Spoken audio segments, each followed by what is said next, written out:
ગુરુ સંસારને સારો કરી આપે છે. આત્મજ્ઞાની ગુરુ કે સત્પુરુષ સંસારને જ પરમાર્થ કરી આપે છે.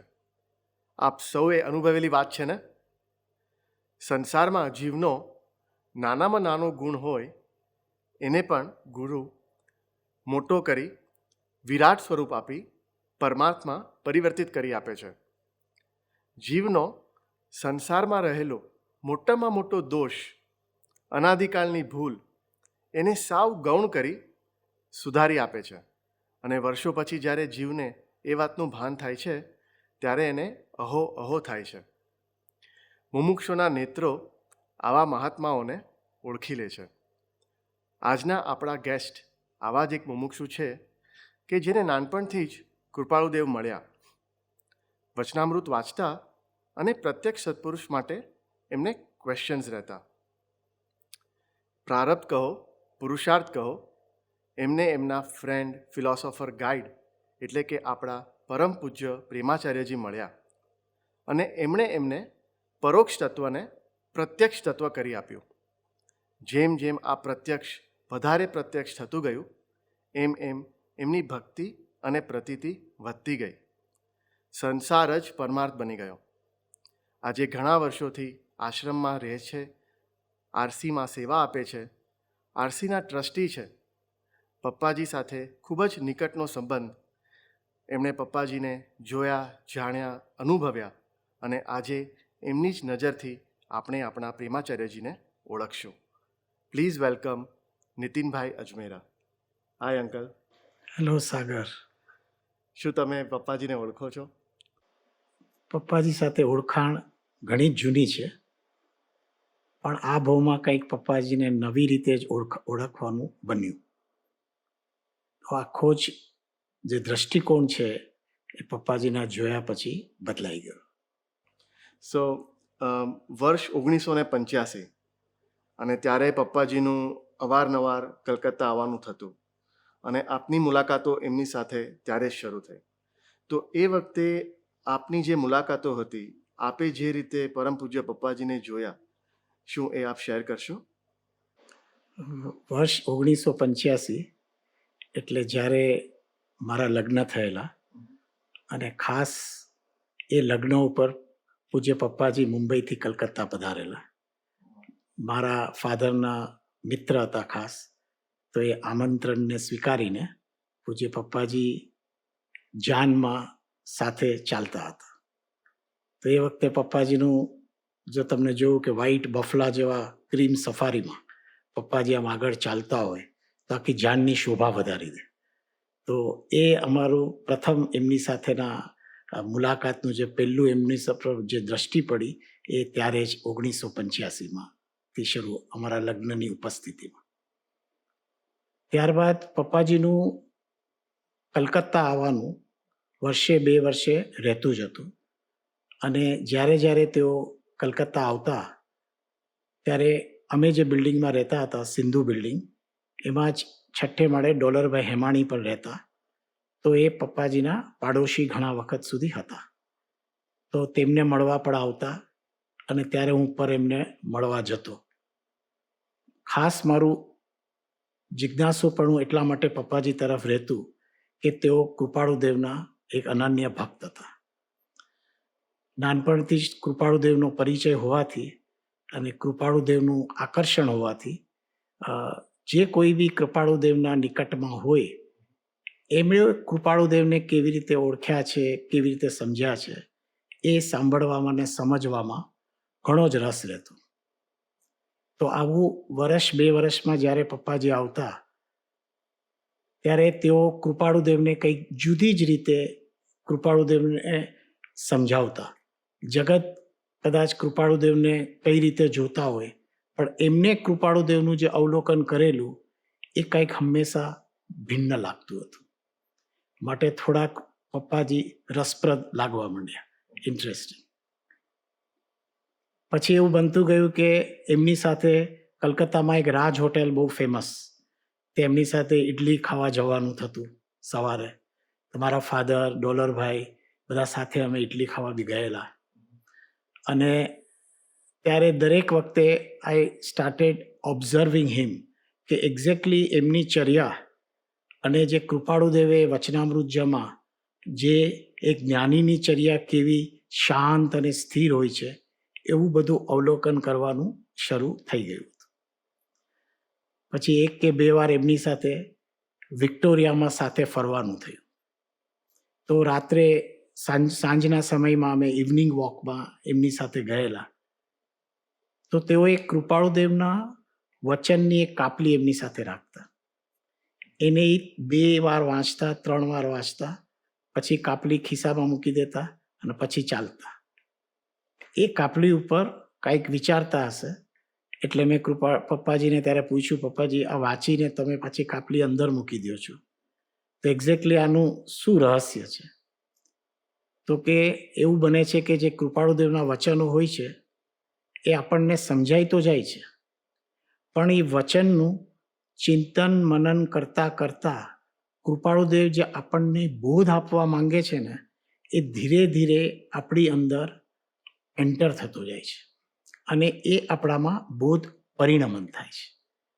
આ આખો પ્રોસેસ મેં પહેલી વાર સમજ્યો, કારણ કે વચનામૃતજી તો મેં પણ વાંચેલું, પણ કેવી રીતે વચનામૃતજી વંચાય, એક જ વચન હોય એ વચનના આધારે ઘણી મોટી પાક્કી સમજણ થાય.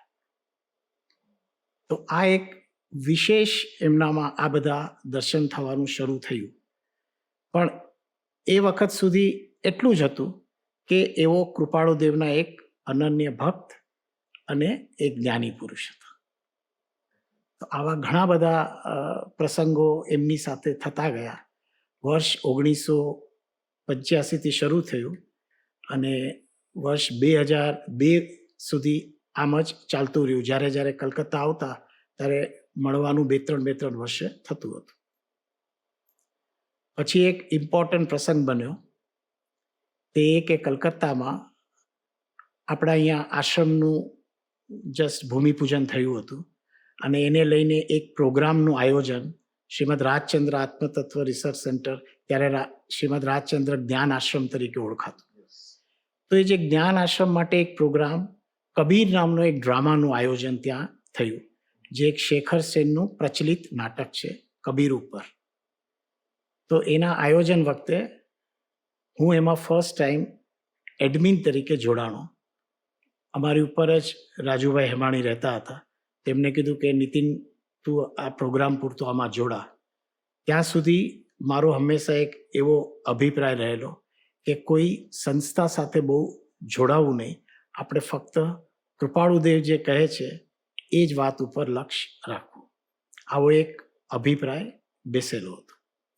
તો જસ્ટ એઝ એન એડમિન એ કબીર ડ્રામામાં હું જોડાયો અને ત્યારે પપ્પાજીને મેં ફર્સ્ટ ટાઈમ જોયા કંઈક જુદી જ રીતે. કે એ ડ્રામાનું આયોજન થયું હતું કલકત્તાના સૌથી મોટા ઓડિટોરિયમ સાયન્સ સિટીમાં એ વખતે. અને પપ્પાજી પ્રોગ્રામના અડધો કલાક પહેલાં ત્યાં આવીને લાસ્ટ રોમાં પોતે શાંતિથી આવીને બેસી ગયા. તો જનરલી આ પહેલાં બી ઘણા બધા આયોજનોમાં કરેલા, અમારા બોલ બેરિંગ એસોસિએશનના બધા આયોજનોમાં, પણ મેં વિચાર્યું કે જેઓ મેઇન પર્સન છે એઓ આવીને પહેલાં લાસ્ટ રોમાં બેસીને શું કરી રહ્યા છે. તો મારા ઉત્સુકતાને કારણે હું તેમને ત્યાં મળવા ગયો કે પપ્પાજી બધું બરોબર છે ને? તો પપ્પાજી કે વસ્તુ બધી બરોબર જ હોય છે અને સંખ્યા કરતાં હંમેશા જે સમજણ લેવાની છે ને એમાં હંમેશા ધ્યાન રાખવું. કારણ કે એ વખતે થોડોક અમારો એવો વિકલ્પ ચાલેલો, આટલું મોટું ઓડિટોરિયમ છે, ભરાશે કે નહીં ભરાય. તો એ વિકલ્પની એમને તરત ધ્યાનમાં આવી ગયો અને એમણે કીધું કે જેટલા જણ આવે છે એ બધા જ પામશે. તો દેટ વોઝ ધ બિગિનિંગ.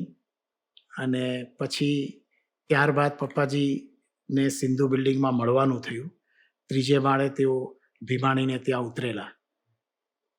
તો પપ્પાજીએ ખાસ એવું કીધું કે કેવું લાગ્યું તમને આ બધું આયોજન?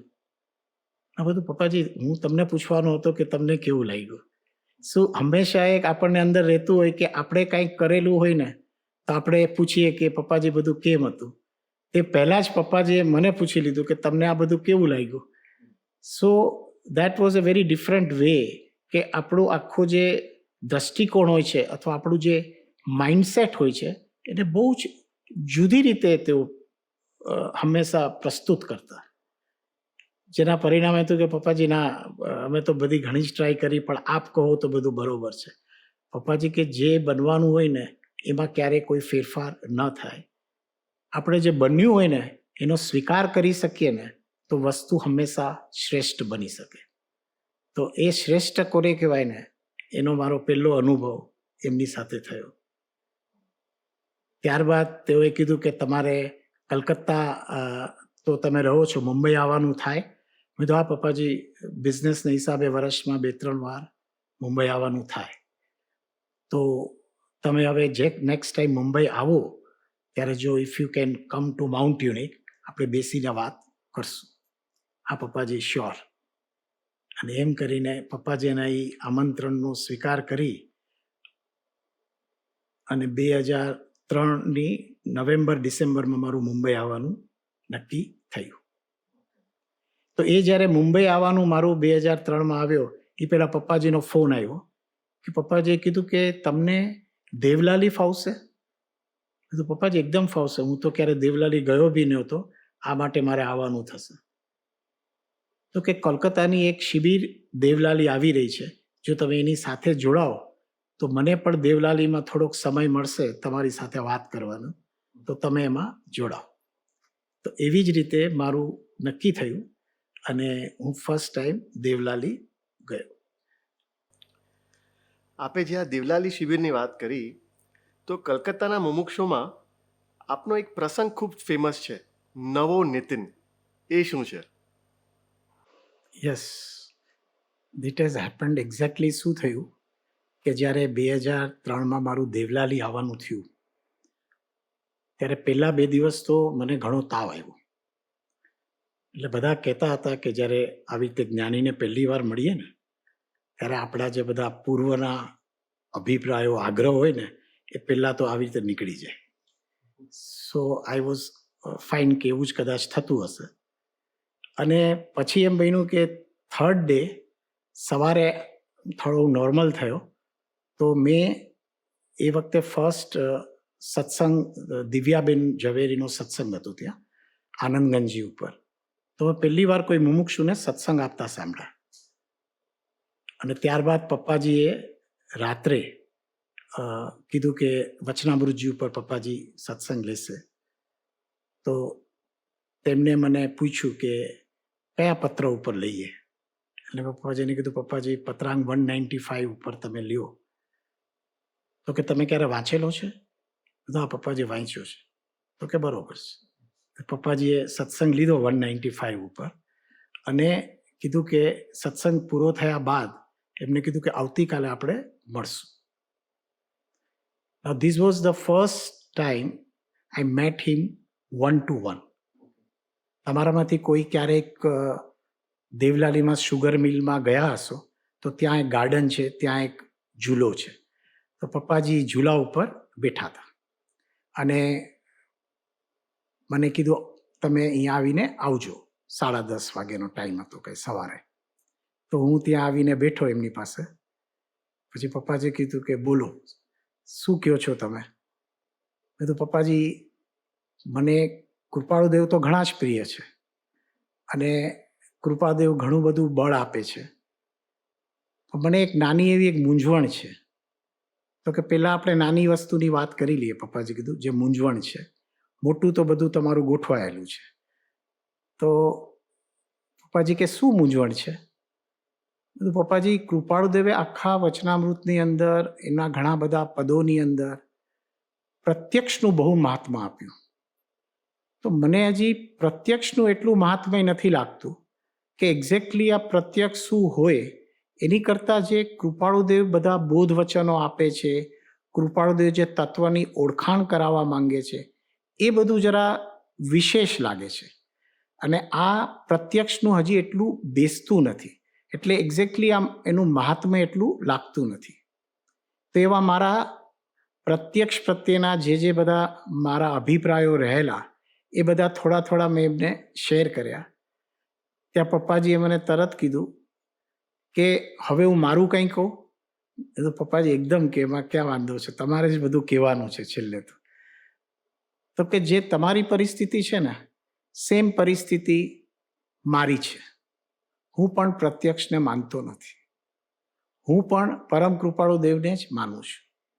પણ આમાં એક જ પ્રોબ્લેમ થશે કે આપણે બેઉ નથી માનતા, તો આપણે બે એક વસ્તુનું ધ્યાન રાખવું પડશે.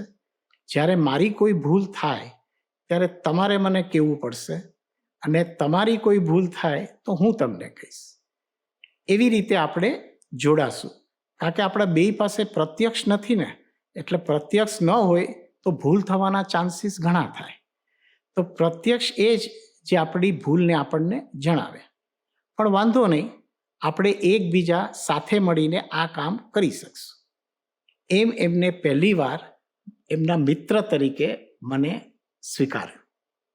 And I was so happy કે હવે કોઈક એવું મળી ગયું કે જે મારી મૂંઝવણ અને એની મૂંઝવણ સરખી છે, તો અમે બંને આને સાથે સોલ્વ કરશું.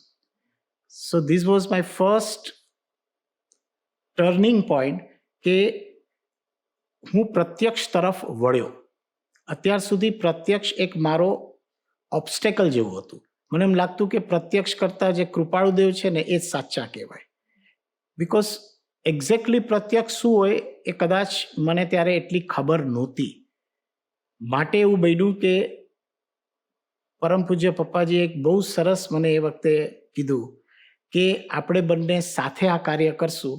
એટલે જેને કહેવાય ને કે આપણને કોઈ સાથે મળી જાય તો એ કાર્ય કરવું બહુ ઇઝી થઈ જાય. પછી એમને મને ત્યારે એમ કહ્યું કે હવે તો આપણે અહીંયાથી માઉન્ટ યુનિક જશું, અને ત્યાં તમે પછી પરમ દિવસે સવારે ત્યાં આવજો. પછી મેં કીધું પપ્પાજી મને કંઈક એવું આજ્ઞા સ્વરૂપે, તો કે આપણે બે સાથે જ છીએ એટલે આપણને આજ્ઞા તો કૃપાળુ દેવની મળતી જ રહેશે. So that way it was so different કે જેવો હું ત્યાંથી મિટિંગ પૂરી થઈને બહાર આવ્યો તો બધા મુમુક્ષુનો એક ઘેરાવો જેવો થઈ ગયો. અને બધાએ મને પૂછ્યું કે આટલી લાંબી મિટિંગ શું કીધું પપ્પાજીએ તમને? તો મેં કીધું પપ્પાજીએ તો કંઈ કીધું નહીં, પપ્પાજીએ મને ફ્રેન્ડ બનાવી લીધો. અને મને હવે સમજાણું કે એક્ઝેક્ટલી આ નીતિન અત્યાર સુધી એકલો હતો, હવે આ નીતિન સાથે કોઈક જોડાઈ ગયું. So I can say myself as નવો નીતિન. બિકોઝ આ નીતિન હવે કંઈક એવું પામવાનો છે કે જે એને અત્યાર સુધી એની મૂંઝવણ હતી, હવે પપ્પાજીએ આમાંની સૂઝ કરી આપી. એટલે જ્યારે કોઈ મૂંઝવણની સૂઝ કરી દે ને આપણને, તો એ આપણો સાથીદાર બની જાય. તો આવો એક સાથીદાર મને દેવલાલીમાં એમનો ભેટો થયો.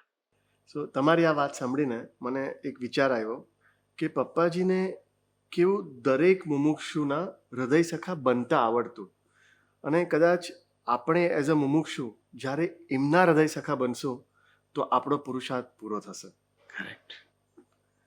તો હવે આ તમારી શિબિર was kind of first turning point, અને જેમ જેમ તમે પપ્પાજી સાથે વધારે નિકટ થતા ગયા, આઈ એમ શ્યોર કે તમે પપ્પાજીના અનેક ગુણોથી પરિચિત થયા હશો, આકર્ષાયા હશો.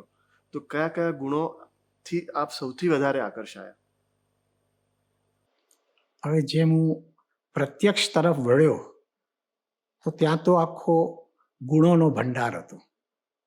કારણ કે મને ખબર જ નહોતી કે પ્રત્યક્ષ એ જ કે જ્યાં આખો ગુણોનો સમૂહ હોય. કારણ કે પ્રત્યક્ષ જ ગુણોને પ્રગટ કરેલા હોય, અને એમના ગુણોના દર્શન થતાં જ આપણને લાગે કે શું પ્રભુમાં આટલા બધા ગુણો હશે? તો પ્રત્યક્ષનું મને આજ સુધી ક્યારેય અહેસાસ જ નહોતું.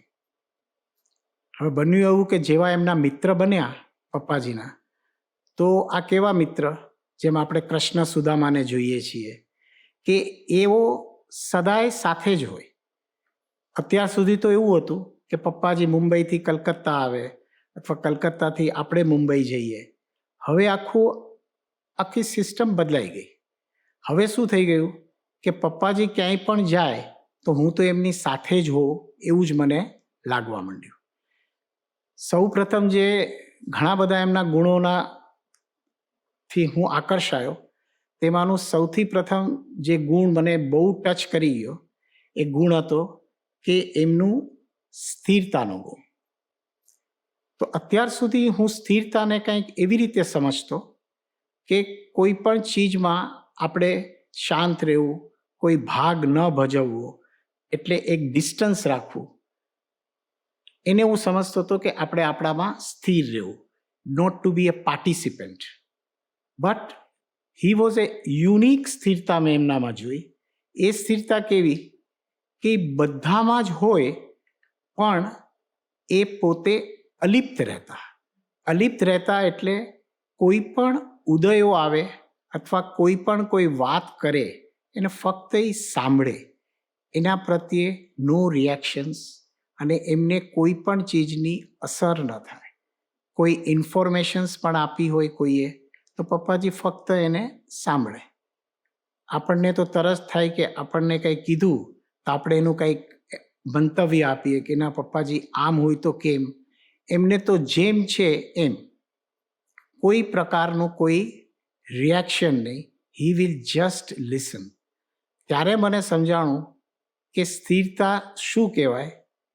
તો મેં તો એકવાર એમને પૂછી જ લીધું, કારણ કે થોડુંક મારો એવું પૂછવાનો સ્વભાવ ખરો કે ક્યારેક કોઈ ચીજ થાય ને તો પપ્પાજીને પૂછી લઉં. તો પપ્પાજી તમે આવી રીતે જે સ્થિર રહો છો તો એનું એક્ઝેક્ટલી કેવી રીતે એ ડેવલપ થાય. પપ્પાજીએ કીધું આ બધું ડેવલપ ન કરવાનું હોય. જ્યારે ડેવલપ કરીએ ત્યારે આપણે એના કરતા બનીએ. એની કરતાં વસ્તુ યા પ્રસંગ જે સામે આવે છે ને એને ફક્ત જોવાની હોય અને જાણવાની હોય.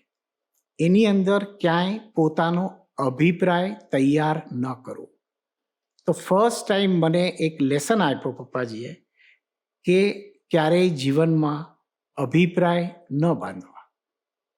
And this is really I got attracted કે એમની પાસે એવું એક વિશેષ બળ છે કે જેનેથી તેઓ અભિપ્રાય નહોતા બાંધતા. અને આપણે જોઈએ પડે ને પડે કોઈ વ્યક્તિને મળીએ, કોઈ પદાર્થને જોઈએ, કોઈ વસ્તુ લેવી હોય તો વી હેવ એન ઓપિનિયન કે આ આવી જોઈએ કે ન આવી જોઈએ. તરત એક મારો બીજો પ્રશ્ન પપ્પાજીને નેક્સ્ટ ઓલામાં જ થયો, જે જાહેરમાં પપ્પાની શિબિર ચાલતી હતી ત્યારે જ મેં પપ્પાજીને પૂછ્યું કે પપ્પાજી આ અભિપ્રાય બંધાવાનું મુખ્ય કારણ શું છે. પપ્પાજી કે અભિપ્રાય એટલા માટે બંધાય છે કે આપણને પ્રાપ્ત થયેલી આ બુદ્ધિ જે છે ને એને લીધે આપણે વિકલ્પો કરીએ છીએ. આ જ બુદ્ધિને આપણે જો શુદ્ધિ માટે વાપરીએ ને તો વસ્તુ જેમ હોય ને એમ આપણને જણાય. પણ આપણને જેમ છે ને એમ નથી જાણવી. આપણને જેમ જાણવી છે ને એમ જ આપણે એને જાણીએ છીએ.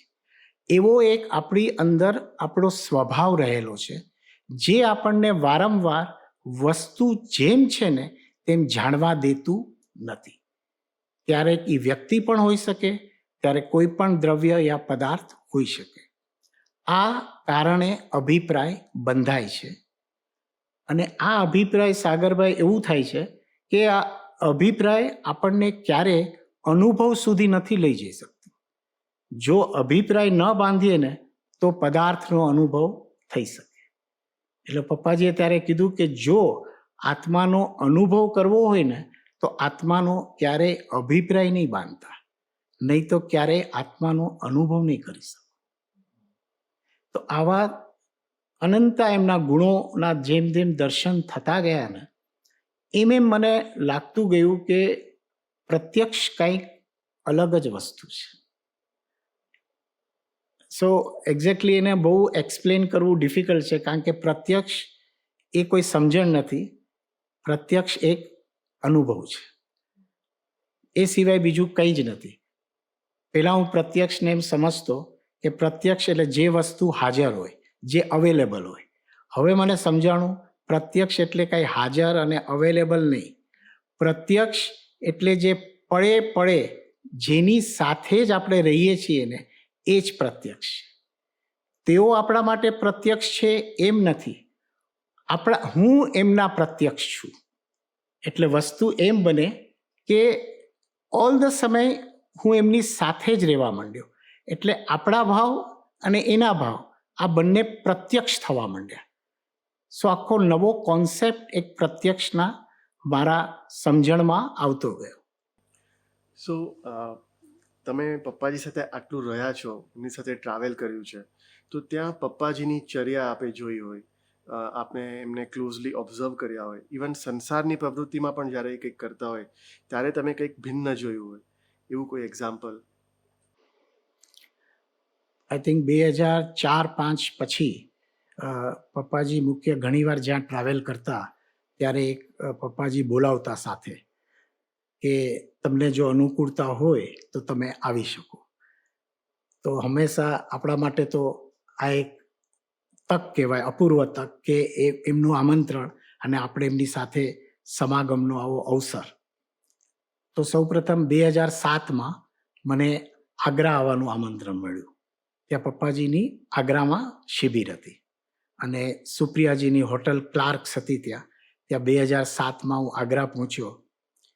ત્યારે પપ્પાજીએ કીધું, અચ્છા તમે પણ આવ્યા છો આગ્રામાં, તાજમહાલ જોવા આવ્યા છો કે પપ્પાજીને જોવા આવ્યા છો? મેં તો પપ્પાજી જેવી રીતે તાજમહાલને જોવા માંગે છે ને એવા તાજમહાલને જોવો છે. કારણ કે મારી અંદર વર્ષોથી એવું રહેલું કે તાજમહાલ એક પ્રેમનું પ્રતીક છે. કારણ કે શાહજહાએ મુમતાઝ મહેલની પાછળ આ તાજમહાલ બાંધ્યો છે, તો આ એક પ્રેમનું પ્રતીક એને હું ગણતો હતો. ત્યારે પપ્પાજીના રૂમમાં જવાનું થયું. એમના રૂમથી આખો તાજમહાલ બહાર દેખાતો હતો.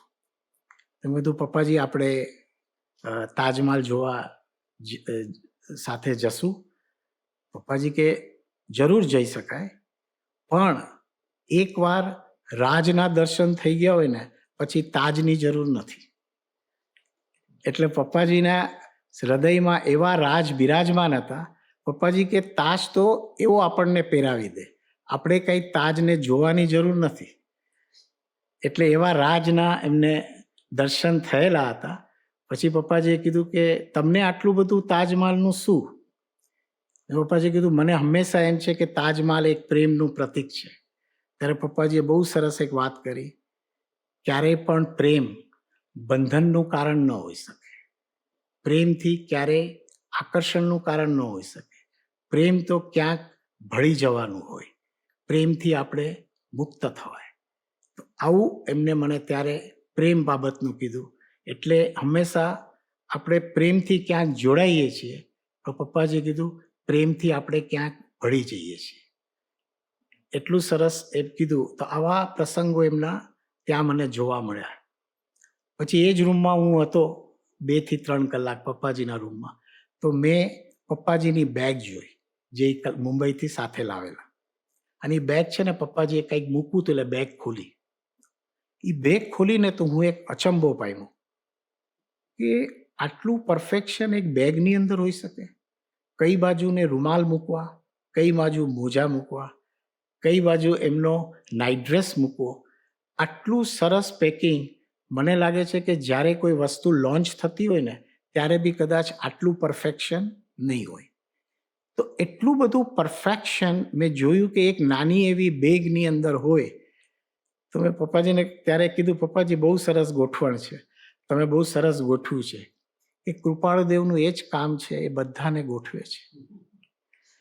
એટલે એ એના દરેક વ્યવહારની અંદર એને પરમાર્થને ગોઠવતા હતા.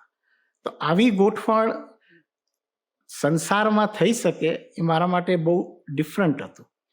કારણ કે હું મારા જ કપડાં ગોઠવવામાં એટલી બધી ઢીલ હતી કે મારું બધું ગોઠવવાનું કામ પુનિતા જ કરતી.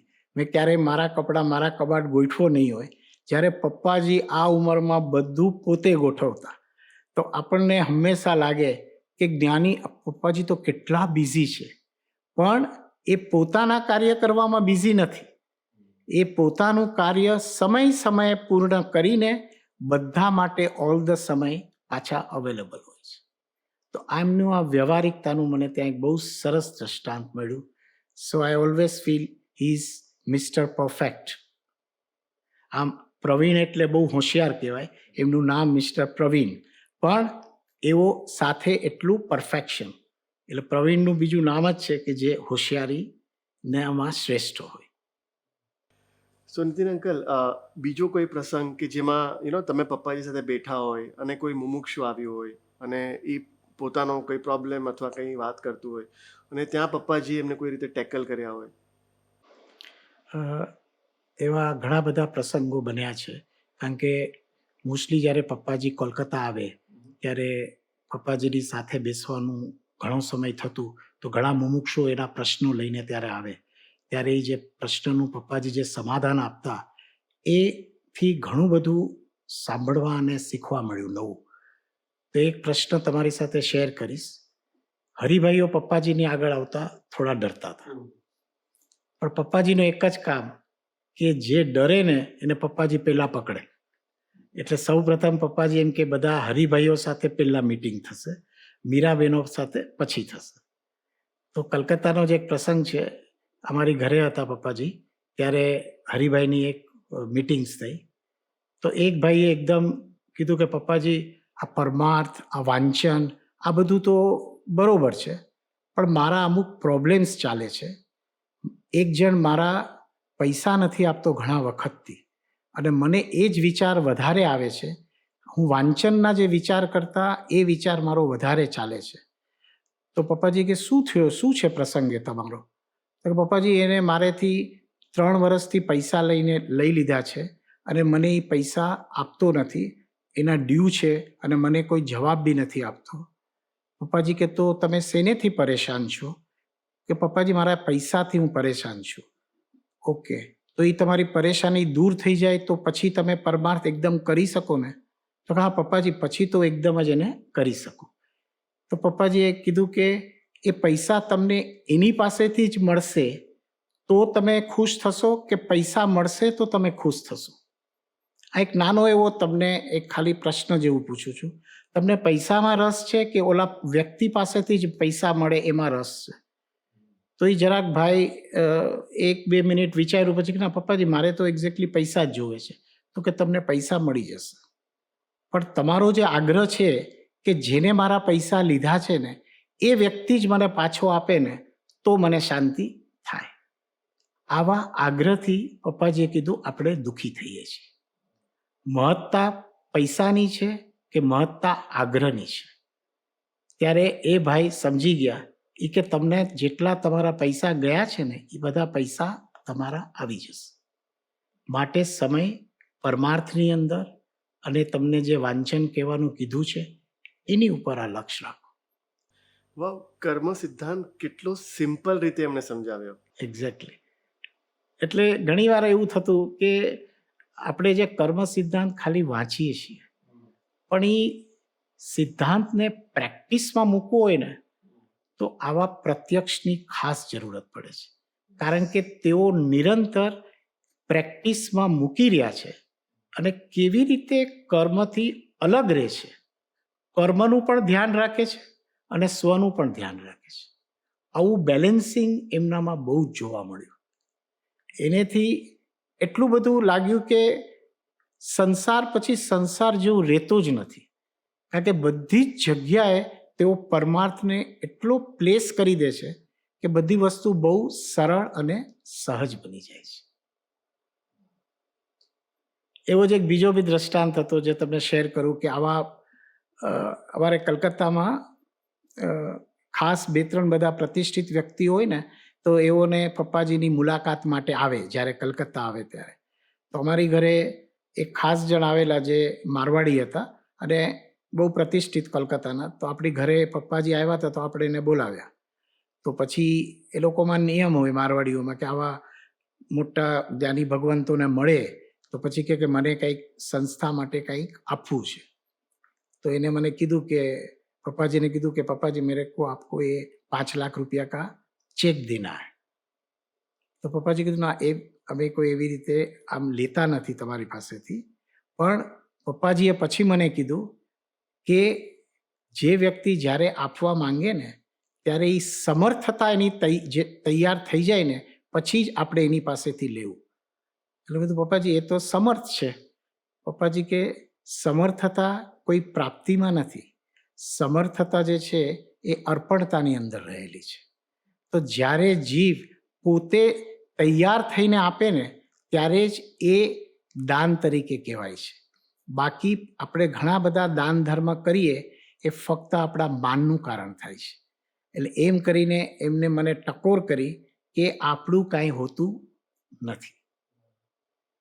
તો આવા ઘણા બધા પ્રસંગો જ્યારે જ્યારે એમને મળવાના થતા ને ત્યારે આવું બધું ઘણું બધું એમની પાસેથી શીખવાનું મળતું હતું. એટલે આમ કહો ને કે એક ગુણોની વણઝાર લાગી લ્યો, જે એક ગુણ ન પત્યો હોય ને ત્યાં બીજો ગુણ દેખાય, બીજો ન હોય ત્યાં ત્રીજો ગુણ દેખાય. એટલે ત્યારે મને ખબર પડી કે એક્ઝેક્ટલી ભંડાર કોને કહેવાય.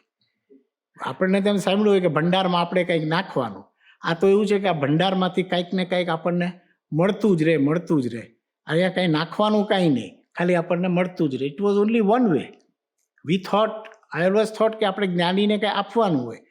આખું તો રિવર્સ હતું, જ્ઞાની આપણને જ કંઈક આપતા જ રહે, આપતા જ રહે, આપતા જ રહે. એમાં કદાચ આપણા દોષો ચાલ્યા જતા હોય તો ખબર નથી, પણ એવું થતું હશે. વાહ અંકલ.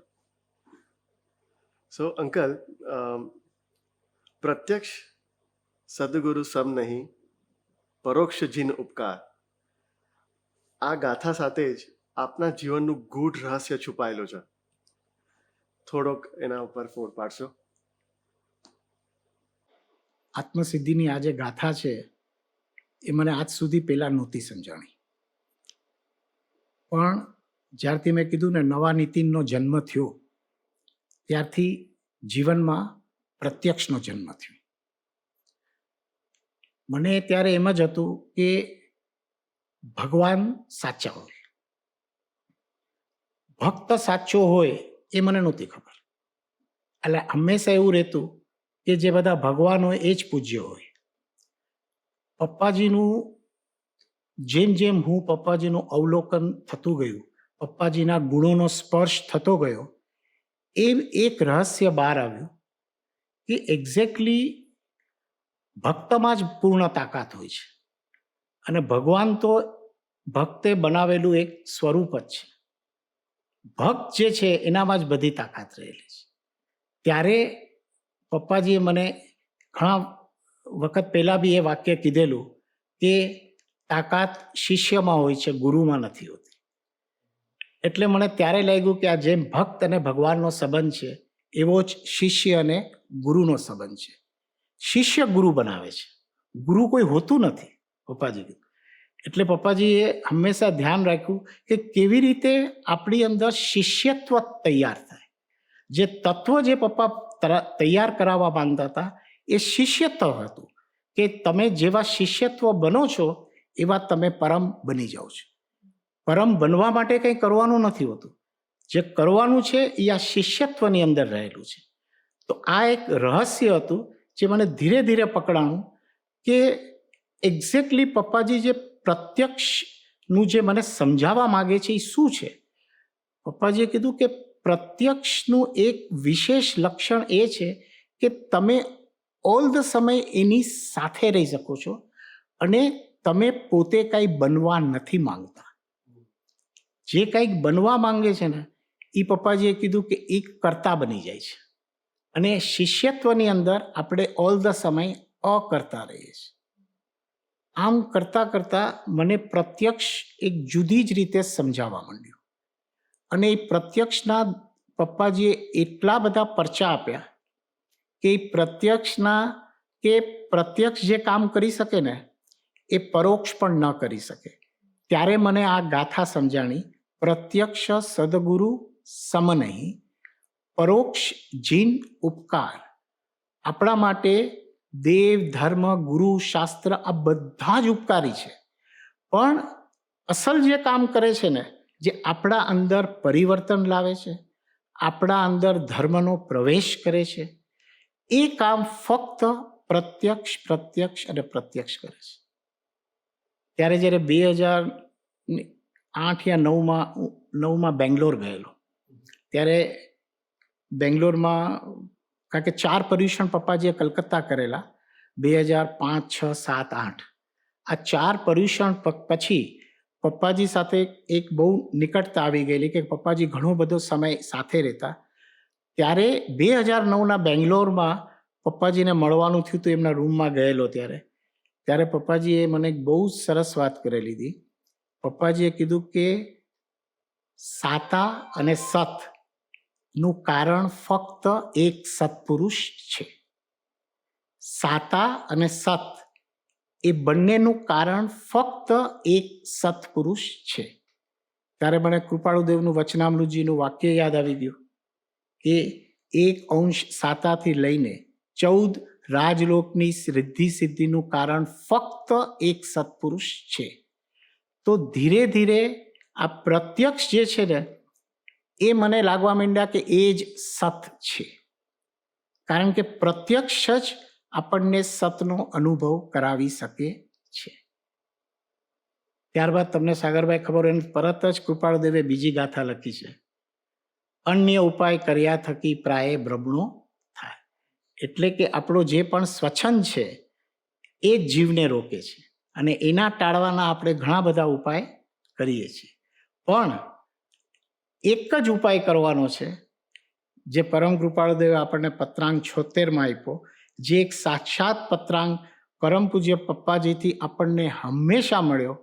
બીજું કાંઈ શોધમાં, એક સત્પુરુષને શોધ અને એની આજ્ઞાએ વર્ત્યો જા, અને મોક્ષ ન મળે તો મારી પાસેથી લઈ લેજે. એનો મતલબ એ તો ક્લિયર જ થઈ ગયો કે મોક્ષ દેવાવાળો કે મુક્ત કરવાવાળો કોઈ હોય તો એ ફક્ત સત્પુરુષ. એટલે આપણને જ્યારે પણ સતની વાત આવે છે ત્યારે એની સાથે આપણને આ પ્રત્યક્ષ હાજર થઈ જાય છે. સતનો અનુભવ એટલે જ પ્રત્યક્ષનો અનુભવ. એટલે સાગરભાઈ એવું બન્યું કે આખી પ્રત્યક્ષની જે દ્રષ્ટિકોણ હતું ને એ આખું બદલાઈ ગયું. હંમેશા મને એમ લાગતું કે પ્રત્યક્ષ હાજર હોવા જોઈએ, જ્યાં જ્યાં પપ્પાજી જાય ત્યાં મારે સાથે રહેવું જોઈએ. હવે ધીરે ધીરે બદલાતું ગયું. એવું થઈ ગયું કે મારા જીવનચર્યાની અંદર એવો સાથે રહેવા માંડ્યા. આપણે પ્રત્યક્ષ પાસે જવાનું નથી હોતું, પ્રત્યક્ષ આપણી અંદર આવી જાય છે. So I thought this is a novel concept. હવે કદાચ કાળ આપણો કેટલો હોય અથવા આપણો મોક્ષ જ્યારે થવાનો હોય ત્યારે થાય, પણ પ્રત્યક્ષ આપણી સાથે હોય તો પછી મોક્ષ જ છે ને આમ તો. કારણ કે હવે તો આપણે મુક્ત જ થઈ ગયા ને, કારણ કે આપણા જ બધું જ આપણો કર્તાપણું એને લઈ લીધું. કર્તાપણું લઈ લીધું તો આપણા જે ભોગતાપણું બાકી છે એ પણ એમની હાજરીએ જ બધું ભોગવાઈ જાય છે. તો પછી મોક્ષ છે જ. આખો દ્રષ્ટિકોણ એમ ધીરે ધીરે ધીરે આખો બદલાતો ગયો અને શ્રેષ્ઠ વસ્તુ લાગતી ગઈ અને પછી એક પપ્પાજી માટે ઇફ આઈ કેન શેર એક એવું સંબોધન મને લાગ્યું કે હી ઇઝ પ્રત્યક્ષ પુરુષોત્તમ. વાય હી ઇઝ પ્રત્યક્ષ પુરુષોત્તમ? બિકોઝ મને હંમેશા ભગવાન રામનું જ્યારે નામ આવતું ને ત્યારે મને લાગતું કે ભગવાન રામ ઇઝ મર્યાદા પુરુષોત્તમ. પણ પછી પૂજ્ય પપ્પાજીનું જેમ જેમ એની ચર્યા જોતો ગયો, જેમ જેમ એના ગુણોના દર્શન થતા ગયા, એના ગુણોનો અનુભવ થતો ગયો, એમ લાગ્યું કે હી ઇઝ પ્રત્યક્ષ પુરુષોત્તમ. એટલે એવું જે લાગ્યું કે હવે બસ આના પછી કાંઈ બીજું કાંઈ ન હોય. જો જ્યાં સુધી બે વસ્તુ હોય ને ત્યાં સુધી ઓપ્શન છે. એટલે જ કદાચ કૃપાળુદેવ કીધું કે એક સત્પુરુષને શોધ. સત કેનોટ હેવ એન ઓપ્શન. સત ઇઝ સત. ત્યારે જ કૃપાળુદેવનું પત્રાંક હતો એમાં લખ્યું જ છે, સત સતત છે, સરળ છે, સુગમ છે અને સર્વત્ર છે. તો એવી જ રીતે પ્રત્યક્ષ જે છે એ સર્વત્ર છે, સુગમ છે અને બહુ જ સરળ છે. એટલે જે પ્રત્યક્ષ એ જ સત એમ મને લાગવા માંડ્યું. તો હવે મને લાગ્યું કે મારે કાંઈ અનુભવ નહીં કરવો પડે, કંઈક બીજું નવું નહીં કરવું પડે. હું જેવો છું ને એની અંદર જ પપ્પાજીએ બધું ગોઠવી દીધું. એટલે કે પ્રત્યક્ષ ઇઝ સમથિંગ કે જેના એકવાર આપણે એના સ્પર્શમાં આવીએ, એના સમાગમમાં આવીએ ને, એટલે જેમ પારસમણીને નો સંબંધ છે ને એવી જ રીતે આ સુવર્ણતા આપણી અંદર આવી જાય છે. સો ધીસ વોઝ સમથિંગ અલૌકિક અને અપૂર્વતાનો ભાસ થાય છે. So I have never thought કે પ્રત્યક્ષ is everything. I don't think કે એના પછી બીજું કંઈ શબ્દ પ્રયોગની આવશ્યકતા પણ છે. There is many things, but in Pratyaksh, it starts with Pratyaksh and it never ends. Because something, કોઈ બી આપણે કાર્ય હોય એની એક આરંભ હોય અને પછી એની પૂર્ણતા હોય. પ્રત્યક્ષ મેક્સ યુ પૂર્ણ. પછી તમે ભગવાન સાથે ભળી જાઓ છો. પ્રત્યક્ષ મેક્સ અસ ગોડ. મને લાગે છે કે ભગવાન બનાવનારો કોણ? તો કે આ તાકાત જ પ્રત્યક્ષની હતી કે આપણને ભગવાન બનાવી દે છે અને આપણને ખબર પડતી પણ. અંકલ, આપનો જે વ્યવહાર કુશળતાનો ગુણ હતો સંસારમાં, એને પપ્પાજીએ એક સાચી દિશા આપી અને આપ ડિસિઝન મેકર હો, આટલી બધી જગ્યાએ તમે કમિટીમાં હો, તો પપ્પાજીએ આપને જે માર્ગદર્શન આપ્યું હોય એ કંઈક શેર કરશો? પપ્પાજીએ મને સાથે રાખ્યો, એમાં એડમિનમાં પણ સાથે, પરમાર્થના બધા પ્રસંગોમાં પણ સાથે. તો વિશેષ એવું બનતું કે પપ્પાજીએ આખું શીખવાડ્યું કે આપણે કોઈ કાર્ય આપણા પ્રમાણે કરીએ અને સૌની સાથે કરીએ એમાં એક કુશળતા જોઈએ છે. અત્યાર સુધીનું જે મારું કાર્ય હતું એ પ્રોપ્રાઇટરી ટાઈપનું કાર્ય, એટલે એના નિર્ણયો હું જ લેતો અને એ પ્રમાણે બધા કાર્ય કરતો. પપ્પાજીના જ્ઞાનમાં તો આ હતું જ. એટલે એમણે કીધું કે જ્યારે તમે અહીંયા જોડાશો તો તમારામાં ફરક આવવો જોઈએ. એટલે કે તમારે જે ભાવ ચાલતા હોય એમાં તમારે આ ભાવને એડ કરવાનો. તો એવો એક વિશેષ ભાવ પપ્પાજીએ મારી અંદર એડ કરાવ્યો. હું તમને એક ચીજ બહુ સરસ કહું કે એકચ્યુઅલી આપણને ભાવ કરતા જ નથી આવડતા. પછી મને ધીરે ધીરે સમજાણું કે પ્રત્યક્ષ છે જે આપણને કહે છે કે એક્ઝેક્ટલી ભાવ કોને કહેવાય. આમ તો આપણને મનુષ્ય ભાવમાં ભાવની સ્વતંત્રતા મળી છે, પણ હંમેશા જીવ જ્યાં સ્વતંત્ર બને છે એની સાથે સાથે સ્વચ્છંદી પણ બને છે. અને ભાવના ઓલામાં આપણે હંમેશા સ્વચ્છંદી બની જઈએ છીએ. એટલે પપ્પાજીએ ખાસ દેખરેખ રાખી કે તમે જ્યારે આ બધા એડમિનના કામમાં જોડાશો ત્યારે તમને ઘણા બધા એવા લાગશે કે અપોઝિશન જેવું છે કે બીજાના મતો અલગ છે, તો આની અંદર તમને વિકલ્પ આવવાના કારણો બને.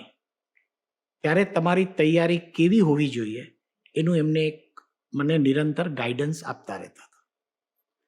તો એનું પ્રથમ જ જ્યારે કોલકાતા કમિટીમાં જોડાણો તો અમે લોકો એક બોડી બનાવેલી કે ત્યાં કોઈ પ્રેસિડેન્ટ કે એવું કંઈ નહીં, 7 જણ પપ્પાએ નિયુક્ત કરેલા. તો સાથે એક જ, પણ અમારો મત સાથેનો એક સરખો પડવો જોઈએ. આ જ એક પપ્પાજીની ઓલી રહેતી કે તમે બધા પોતપોતાનું મંતવ્ય આપી શકે, પણ બધાએ છેલ્લે સંમત થવાનું. આ એક ગાઈડન્સ એમને આપેલું. પછી બધાને અલગ અલગ રીતે મળેલા અને જ્યારે મને મળ્યા ત્યારે પપ્પાજીએ કીધું કે હંમેશા જ્યારે આપણે કામની શરૂઆત કરીએ ત્યારે બીજા કેવી રીતે સાચા છે ને એ દ્રષ્ટિકોણ આપણો રહેવો જોઈએ. જો બીજાને સાચા કરવાની કોશિશ કરશું ને તો કાર્ય સફળ નીવડશે. કારણ કે આપણે સાચા બનીએ તો આપણે સફળ નીવડીએ, બીજા સાચા બને ને તો કાર્ય સફળ નીવડે. તો પપ્પાજી કે આપણું લક્ષ્ય આપણે સાચા અને સારા બનવા છે એ ન હોવું જોઈએ. કારણ કે જગતમાં જે કંઈ સારું મળે છે એ બીજા દ્વારા જ મળે છે. માટે જેટલું આપણે બીજાને સાચા માનીએ તો આપણને સારું મળતું જ રહે. તો આમ આખો કોન્સેપ્ટ પપ્પાજીએ છે ને એ બદલાવી નાખ્યો કે તમે જેટલું સાથે કાર્ય કરશો ને તો કાર્ય સફળ થશે. કારણ કે ઇમ્પોર્ટન્ટ કાર્ય છે, ઇમ્પોર્ટન્ટ કરતા નથી. પપ્પાજી એટલું સરસ સમજાવી દેતા પરમાર્થ એની અંદર કે કાર્ય ઇમ્પોર્ટન્ટ છે, કરતા ઇમ્પોર્ટન્ટ નથી. અને ઓલ ધ સમય આપણે જ્યારે કાર્ય કરીએ, ચાહે સેવાના કાર્ય કરતા હોઈએ, ચાહે કોઈ પણ બીજા વ્યવહારના કાર્ય કરતા હોઈએ, ત્યારે આપણને કરતા બન્યા વગર કાર્ય થઈ ન શકે એવું જ લાગ્યા કરતું હોય. પણ આ એક એમનો એટલું સરસ બોધ કે ઓલ ધ સમય એમ જ કરતા કાર્ય પર લક્ષ્ય આપો. બીજો એમને ખાસ ગુણ કેળવ્યો, જે ગુણ એટલો બધો મને સ્પર્શી ગયો કે પપ્પાજીએ કીધું કે બહુ બધા ગુણો તમને આકર્ષિત થતા હશે, ફક્ત 2 ગુણ ઉપર જ તમે ધ્યાન આપ્યું. એક છે શ્રદ્ધા અને બીજો છે ધીરજ. પપ્પાજીએ કીધું કે જ્યાં સુધી શ્રદ્ધા પૂર્ણ ન થાય ને ત્યાં સુધી ધીરજ રાખવી. તો મને લાગ્યું કે આની અંદર હવે બધું આવી ગયું. એટલે ઓલ ધ સમય મને હંમેશા કહેતા કે ધીરજના ગુણ કેળવો, અને ધીરજના ગુણ માટે હંમેશા ધ્યાન આપતા કે પરિણામ ઉપર લક્ષ્ય નહીં કરો, લક્ષ્ય પુરુષાર્થ ઉપર કરો. જેટલો પુરુષાર્થ ઉપર લક્ષ્ય કરશો ને, પરિણામ તો જે નિશ્ચિત છે ને એમ જ આવવાનું છે. પરિણામનો આગ્રહ રાખશો ને તો તમે ઘણા બધા વિકલ્પમાં ચાલ્યા જશો. તો આવા બધા ઘણા બધા પોતાને વ્યવહાર કુશળ માનવા છતાં એ બધા મારા સ્વચ્છંદનું કારણ બનત જો પૂજ્ય પપ્પાજીની એવી ગાઈડન્સ મને ન મળી હોત. સો પ્રત્યક્ષ is something which makes us so perfect કે જેટલી જરૂર હોય ને એટલું જ એ વસ્તુ ત્યારે આપણા વચનો બહાર નીકળે અને કાર્ય પણ એટલું જ થાય, કાંઈ અતિરેક ન થાય. આ કાર્ય પ્રત્યક્ષ આપણી પાસે નિરંતર કરાવતા રહે છે. એટલે તમે જે કંઈ કરો છો એમાંથી એમણે તમારું કરતાપણું જ લઈ લીધું. એક્ઝેક્ટલી. અને એવું સરળ અને સહજ કરી નાખે ને કામ કે જાણે આપણને એમ લાગે કે આપણે કંઈ કરતા નથી અને બધું કાર્ય થઈ રહ્યું છે. કારણ કે જ્યારે કમિટી લેવલમાં આવે તો ઘણા બધા એવા નિર્ણયો હોય અને આપણને બધાને જ ખબર છે કે જ્ઞાની જે હોય એ જરાક બધું ડિફરન્ટ રીતે જ આપણી પાસે કરાવવા માંગતા હોય. તો એ ડિફરન્ટને કેવી રીતે એ એડજસ્ટ કરાવી દેતા, અને જે આપણી સાથેના જે બધા હોય એ બધાના બી કોઈને કોઈ જુદા મતાંતર રહેતા હોય. તો પપ્પાજીએ કીધું મત સુધી વાંધો નથી, મતાંતર ન થવું જોઈએ. એટલે પપ્પાજી એમાં શું હોય તો કે મતાંતર થાય ને તો આપણે એ બે વચ્ચે અંતર થઈ જાય. તો આપણે અંતર નથી લાવવાનું, આપણે સાથે લઈને બધા મતમાં વર્ક કરીને સંમત થવાનું છે. ત્યારે એમનું પરમ કૃપાળુદેવનું વાક્ય છે જે અમને વારંવાર કહેતા, કોઈ પણ કમિટીની ઓલામાં કે આગળ કોઈ બી સાથે કાર્ય કરતા હોય, જ્ઞાનીએ સંમત કરેલું સર્વસંમત કરવું. પપ્પાજીએ કીધું આ જ ભક્તિ માર્ગનું રહસ્ય છે કે જે જ્ઞાનીએ સંમત કર્યું હોય ને એ સર્વસંમત કરવું. ઘણીવાર અમારે એમ થતું કે પૂજ્ય પપ્પાજી કહે ને તો બધું ઓકે છે, નિલેશભાઈ કહે ને એ બધું ઓકે છે, પણ કોઈ ત્રીજું કોઈ ટ્રસ્ટી કે કોઈ હેડ ઓફ ધ ડિપાર્ટમેન્ટ કહે ને તો આપણને એનું સામાન્યપણું લાગે. એટલે પપ્પાજીએ મને ખાસ કીધું હતું કે તમને કોઈ બીજા ટ્રસ્ટી કંઈ કહે કે બીજા કોઈ હેડ ઓફ ધ ડિપાર્ટમેન્ટ કંઈ કહે અથવા કોઈ બીજા મુમુક્ષુ પણ કહે, પણ એમને સંમત કોણે કરેલા છે તો કે જ્ઞાનીએ કરેલા છે. તો તમારે પણ એમના પ્રત્યે એટલો જ આદર ભાવ રહેવો જોઈએ, એટલી સરળતા અને એક્સેપ્ટન્સ તમારે એમના પ્રત્યે પણ એટલું જ રહેવું જોઈએ. અને આ રહસ્ય હું અત્યારે બી ફીલ કરી રહ્યો છું કે એમણે જે ઓકે કર્યું છે ને એની ઉપર જો મારો વિકલ્પ થાય તો મને જ્ઞાની ઉપર શ્રદ્ધા નથી. આ એટલો ઇમ્પોર્ટન્ટ પોઈન્ટ છે અને જે ઘણા બધા વિકલ્પોથી આપણને દૂર રાખે છે. કારણ કે આપણને કહેવાવાળો અલ્ટિમેટલી કોણ છે તો કે જ્ઞાનીએ સંમત કરેલો છે. So these are gradual. આવી ધીરજ નામનો ગુણ, આવું ગાઈડન્સ જે પરમ કૃપાળુદેવે કીધેલું, પણ પપ્પાજીએ એને એવી રીતે ગોઠવીને આપણી અંદર પ્લેસ કરેલું ને કે પરમ કૃપાળુદેવનું પણ મહાત્મય રહે અને આપણો વ્યવહાર એકદમ સરળ થતો જાય. એટલે આપણો આખો સંસારનો બોજો જ ઉતરી ગયો હોય ને એવું આપણને લાગ્યા કરે. સંસાર હવે બોજારૂપ ન લાગે, સંસારથી આપણે અલગ થતા જઈએ એવો એક આપણને અંદર એક ફિલિંગ આવ્યા કરે અને આપણને સ્વનો અનુભવ થતો રહે એવું પૂજ્યશ્રી નિરંતર ગોઠવતા રહેતા હતા. આ જ પ્રત્યક્ષની કમાલ છે. આઈ થિંક પપ્પાજી હંમેશા આ જે લઘુતાનો ગુણ તમે જે કીધો કે સંમત કરેલું સર્વસંમત કરવું ને દાસાનું દાસ, આઈ થિંક એ ઘણીવાર એમણે રિપીટ કર્યું છે. સો હમણાં તમે કીધું કે પપ્પાજી આપણી પાસે કંઈક અલગ કરાવવા માંગતા હોય તો કે જ્ઞાની હંમેશા અટપટી દશાએ વર્તતા હોય, રાઈટ? અને આપણા પપ્પા તો એકદમ નટખટ હતા. તો એવો કોઈ પ્રસંગ છે જેમાં તમે એમની નટખટતા જોઈ હોય? અ, એવું થયું કે કોવિડ કાળ એ આપણા બધા માટે એક સર્વોત્તમ કાળ તરીકે રહેશે. કારણ કે એ વખતે પૂજ્ય પપ્પાજી જે છે એ ઓલ ધ સમય આશ્રમમાં જ રહેતા હતા. એટલો બધો સમાગમનો લાભ, અને ત્યારે ફક્ત હજી 3-4 વર્ષ જ થયા નથી, પપ્પાજીને કોઈ જુદી જ રીતે અવલોકન કરવાનું એક સ્કોપ મળતો હતો. કારણ કે ઓલ ધ સમય એમની સાથે રહેતા, તો 1-2 મહિના સુધી લોનાવાલામાં રહેવાનું થયું, ઓલમોસ્ટ 1 થી 1.5 મહિનો. ત્યારે પપ્પાજી સાથે લોનાવાલા પપ્પાજી ગયેલા અને એની સાથે થયું, ત્યારે અમે બધા સાથે એક સિરિયલ જોતા હતા. એ સિરિયલ તમને પણ ખબર હશે. શું નામ છે સિરિયલનું? રાધા કૃષ્ણ રાધા કૃષ્ણ.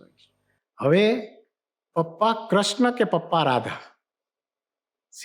આખું આપણે નટખટમાં શું થયું કે પપ્પાને રાધા તરીકે જોઈએ કે પપ્પાને કૃષ્ણ તરીકે જોઈએ.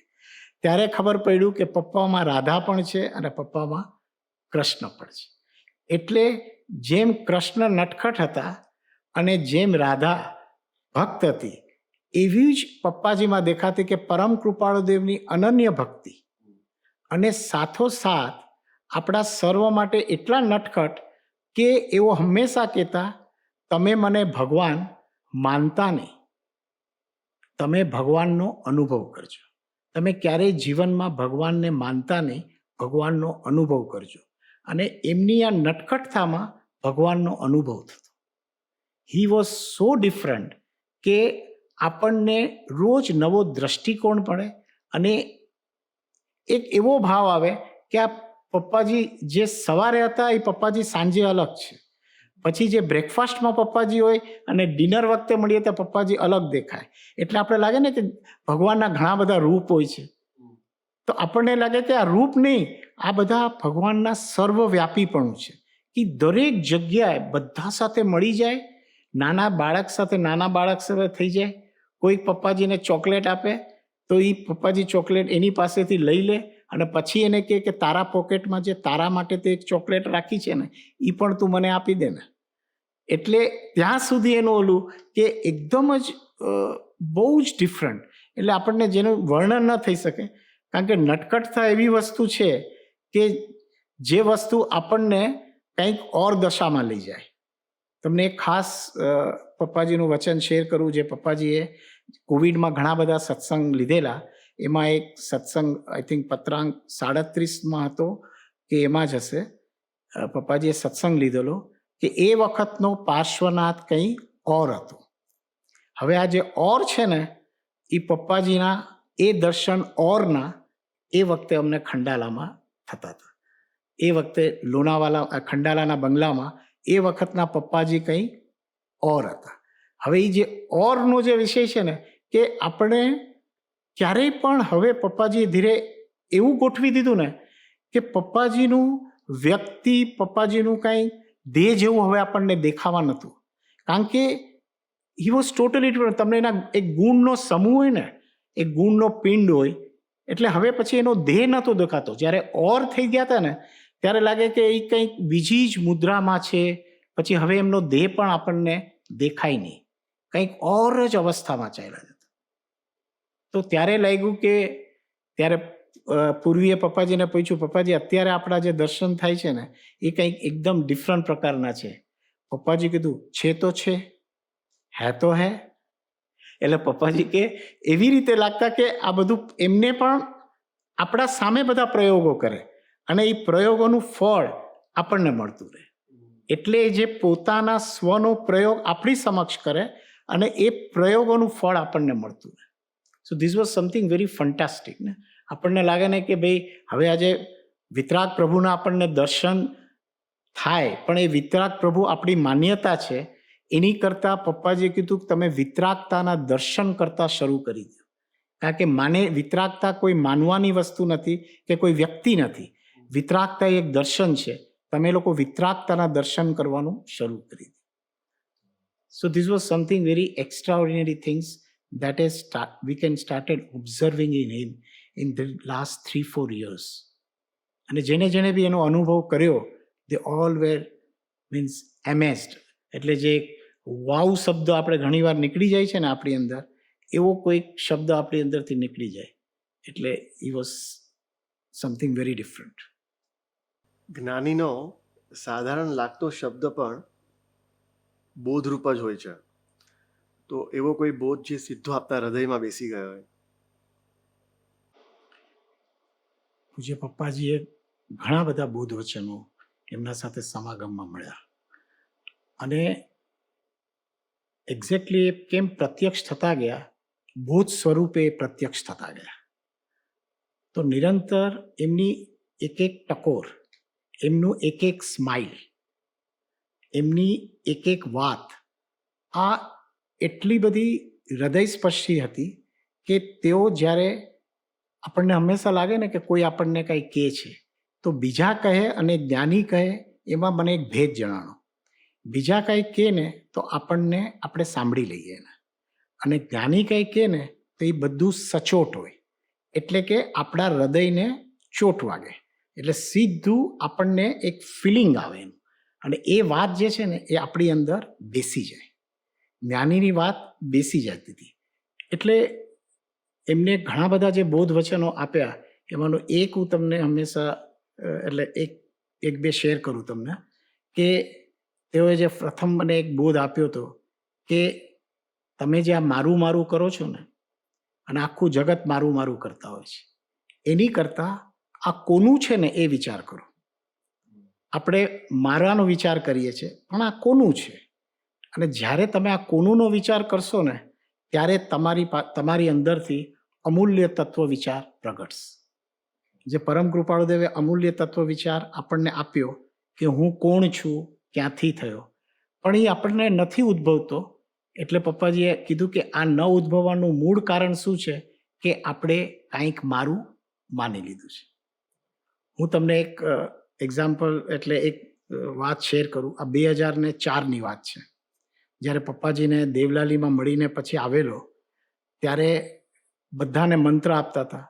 તો પુનિતાએ મને તરત કીધું કે તું પપ્પા પાસે મંત્ર તો માંગી લે. ત્યારે મારામાં એક જ હતું કે મંત્ર તો એક જ છે, સહજાત્મ સ્વરૂપ પરમ ગુરુ. એટલે હું પપ્પાજી પાસે ગયો, કીધું એટલે કે પપ્પાજી મને મંત્ર આપો. તો પપ્પાજી કે કયો આપો? તો પપ્પાજી સહજાત્મ સ્વરૂપ પરમ ગુરુ. એ તો કે મને ખબર જ હતી કે તમને એ મંત્ર જોવે છે. તો એ મંત્ર કૃપાળુદેવે આપેલો છે, કારણ કે 2004માં હજી કૃપાળુદેવનો ઘણો બધો પ્રભાવ મારા ઉપર રહેલો. તો મેં કીધું પપ્પાજી એ મંત્ર? તો કે એ તો તમે કરો જ છો, તમે એક નવો મંત્ર ટ્રાય કરો. તો પપ્પાજી કયો ટ્રાય કરું? તમે એક મંત્ર છે એ તમે લખો કે હું નીતિન નથી. પપ્પાજી એટલું લખીને આપ્યું કે આ જ એક લાઈન તમે એકવાર વાંચો. તો ત્યાં પુનિતા તરત બાજુમાં જ બેઠી તે કીધું. તો પપ્પાજી પુનિતા સાથે પપ્પાજી થોડા બહુ ક્લોઝ હતા, એટલે પુનિતાએ તરત કીધું પપ્પાજી તો પછી આ નીતિન નથી તો મારા નીતિનનું શું થશે? પપ્પાજીએ કીધું કે આવી જ રીતે આપણે પોતે જે નામ છે ને એને જ આપણે હંમેશા માનીએ છીએ કે હું છું. જ્યાં હું નીતિન નથી તો એની સાથે નીતિનનું બધું જ સમાપ્ત થઈ જાય છે. જ્યારે નીતિન નહીં રહે ત્યારે આ નીતિનનું બધું મારાપણું સમાપ્ત થઈ જશે.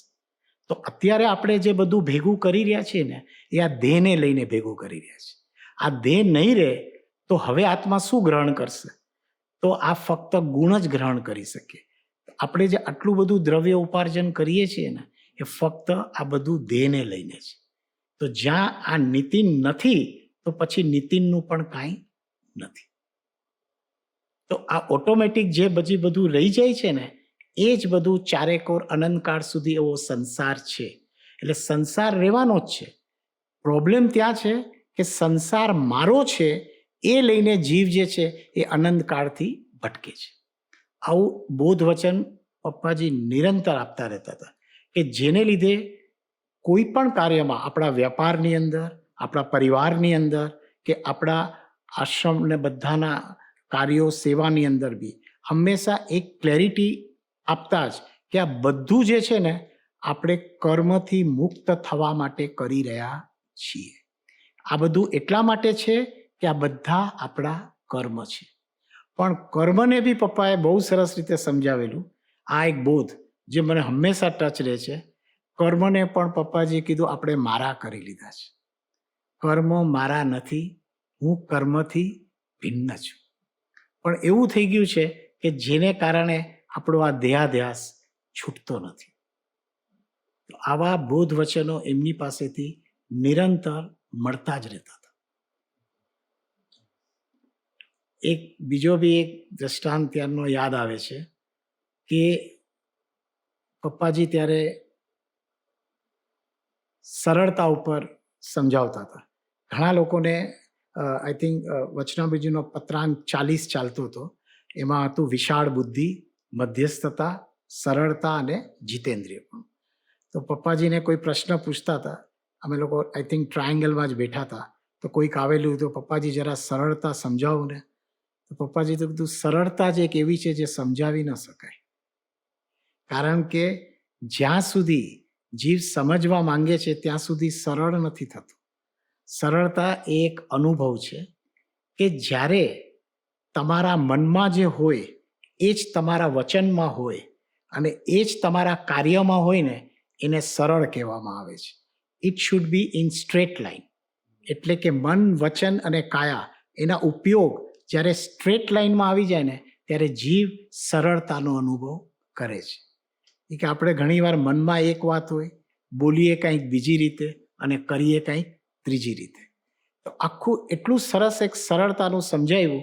ત્યારથી લાગ્યું કે સરળ બનવું નહીં પડે. સરળતા એ તો મારો સ્વભાવ છે. જરાક વિભાવમાં ચાલ્યા જઈએ છીએ ને તો કદાચ આ બધું બનતું હશે. તો એવા નિરંતર બોધ એમના મળતા જ રહેતા હતા. આવા બોધ એટલા બધા કલ્યાણનું કારણ બન્યું છે કે આજે પપ્પાજીએ મૃત્યુ માટે બી બહુ સરસ કીધેલું. પપ્પાજીએ કીધું કે બધા જીવોને એમ લાગે છે કે મારું મૃત્યુ નહીં થાય. હવે હું આત્માની સમજણ આવી ગઈ એટલે કે હું અમર થઈ જઈશ. પપ્પાજી કે અમર થવા માટે મૃત્યુની સમજણ નહીં, આત્માની સમજણ નહીં, ફક્ત અનુભવ કરો તો તમે અમર થાઓ. અમર અનુભવ થાય છે. સમજણ અમર નથી બનતી, અનુભવ હંમેશા અમર હોય છે. એટલે કે જેમ જેમ તમે અનુભવમાં પ્રવેશ કરતા જશો ને એમ અમરત્વ શરૂ થશે. સમજણથી તો તમને કદાચ સંતોષ થશે, સમજાશે, કદાચ વિચારધારામાં ફેરફાર થશે. પણ જ્યારે અનુભવમાં તમે પ્રવેશ કરશો ને તો તમને અમરત્વનું ભાન થશે. તો આવા બધા ઘણા બધા બોધ વચનો એમના મળતા જ રહેતા હતા. તો જેનેથી એક બળ મળતું હતું. એટલે કે સત્પુરુષનું યોગ બળ જગતનું કલ્યાણ કરો. તેનું યોગ બળ એ જ છે કે એમના જે બોધ જે છે પ્રત્યક્ષનો એ જ આપણા માટે એક યોગ બળ છે. અને જેનેથી જ આપણું કલ્યાણ થશે જ એવું નિરંતર લાગ્યા કરે છે. સુપર. સો અંકલ, પપ્પાજી તમને મળ્યા, મહત્પુણ્યનો ઉદય ઇવન સંસારમાં પણ, અને એના પછી આપના જીવનના 2 મેજર ઇવેન્ટ થયા. એક બંને ડોટર્સના મેરેજ અને બીજું આપ કલકત્તાથી રિસર્ચ સેન્ટર મૂવ થયા. અને આ બંનેમાં આપનો આઈ થિંક અનુભવ છે કે જાણે આપ નથી ચાલ્યા, કોઈએ આપને ચલાવ્યા છે, રાઈટ? તો એ અનુભવ વિશે તમે કંઈક કહેશો? આ અનુભવ બી એક બહુ જ ડિફરન્ટ ટાઈપનો અનુભવ છે અને કદાચ ઘણા બધાને આ અનુભવથી એક લાભ મળી શકે એવું છે. એવો અપૂર્વ અનુભવ છે કે અમે નરસિંહ મહેતા માટે ઘણું સાંભળ્યું હતું, પણ આ જ નરસિંહ મહેતા પ્રવીણ મહેતાની અંદર બી વસેલા છે. કે નરસિંહ મહેતાને જ્યારે એમની બધી પુત્રીઓનું આવ્યું, શામળશાનો વિવાદ જેને બધાને સાંભળ્યું હશે, તો અમારા બી જીવનમાં આપણા એક પ્રસંગ હોય છે કે આપણી છોકરીઓ મોટી થાય એટલે બાપને એની એક ચિંતા થાય કે મારી દીકરી મોટી છે, મોટી થઈ ગઈ છે તો બરોબર ઘરે પરણી જાય, આ થાય. તો જ્યારે ફર્સ્ટ ડોટર અમારા ફેમિલીની સિદ્ધિ મોટી થઈ ગઈ એટલે મેં પપ્પાજીને કીધું, પપ્પાજી સિદ્ધિના હવે આપણે લગ્ન કરવાના છે. પપ્પાજી કે એકદમ કરવા જોઈએ. તો મેં કીધું પપ્પાજી તમે આના માટે કહેવું તો કે મારા જાણમાં કંઈ હશે તો જરૂર જણાવીશ, પણ તમે તમારા પ્રયત્ન શરૂ કરી દો. એટલે આપણા પ્રમાણે આપણે બધા પ્રયત્ન શરૂ કર્યા.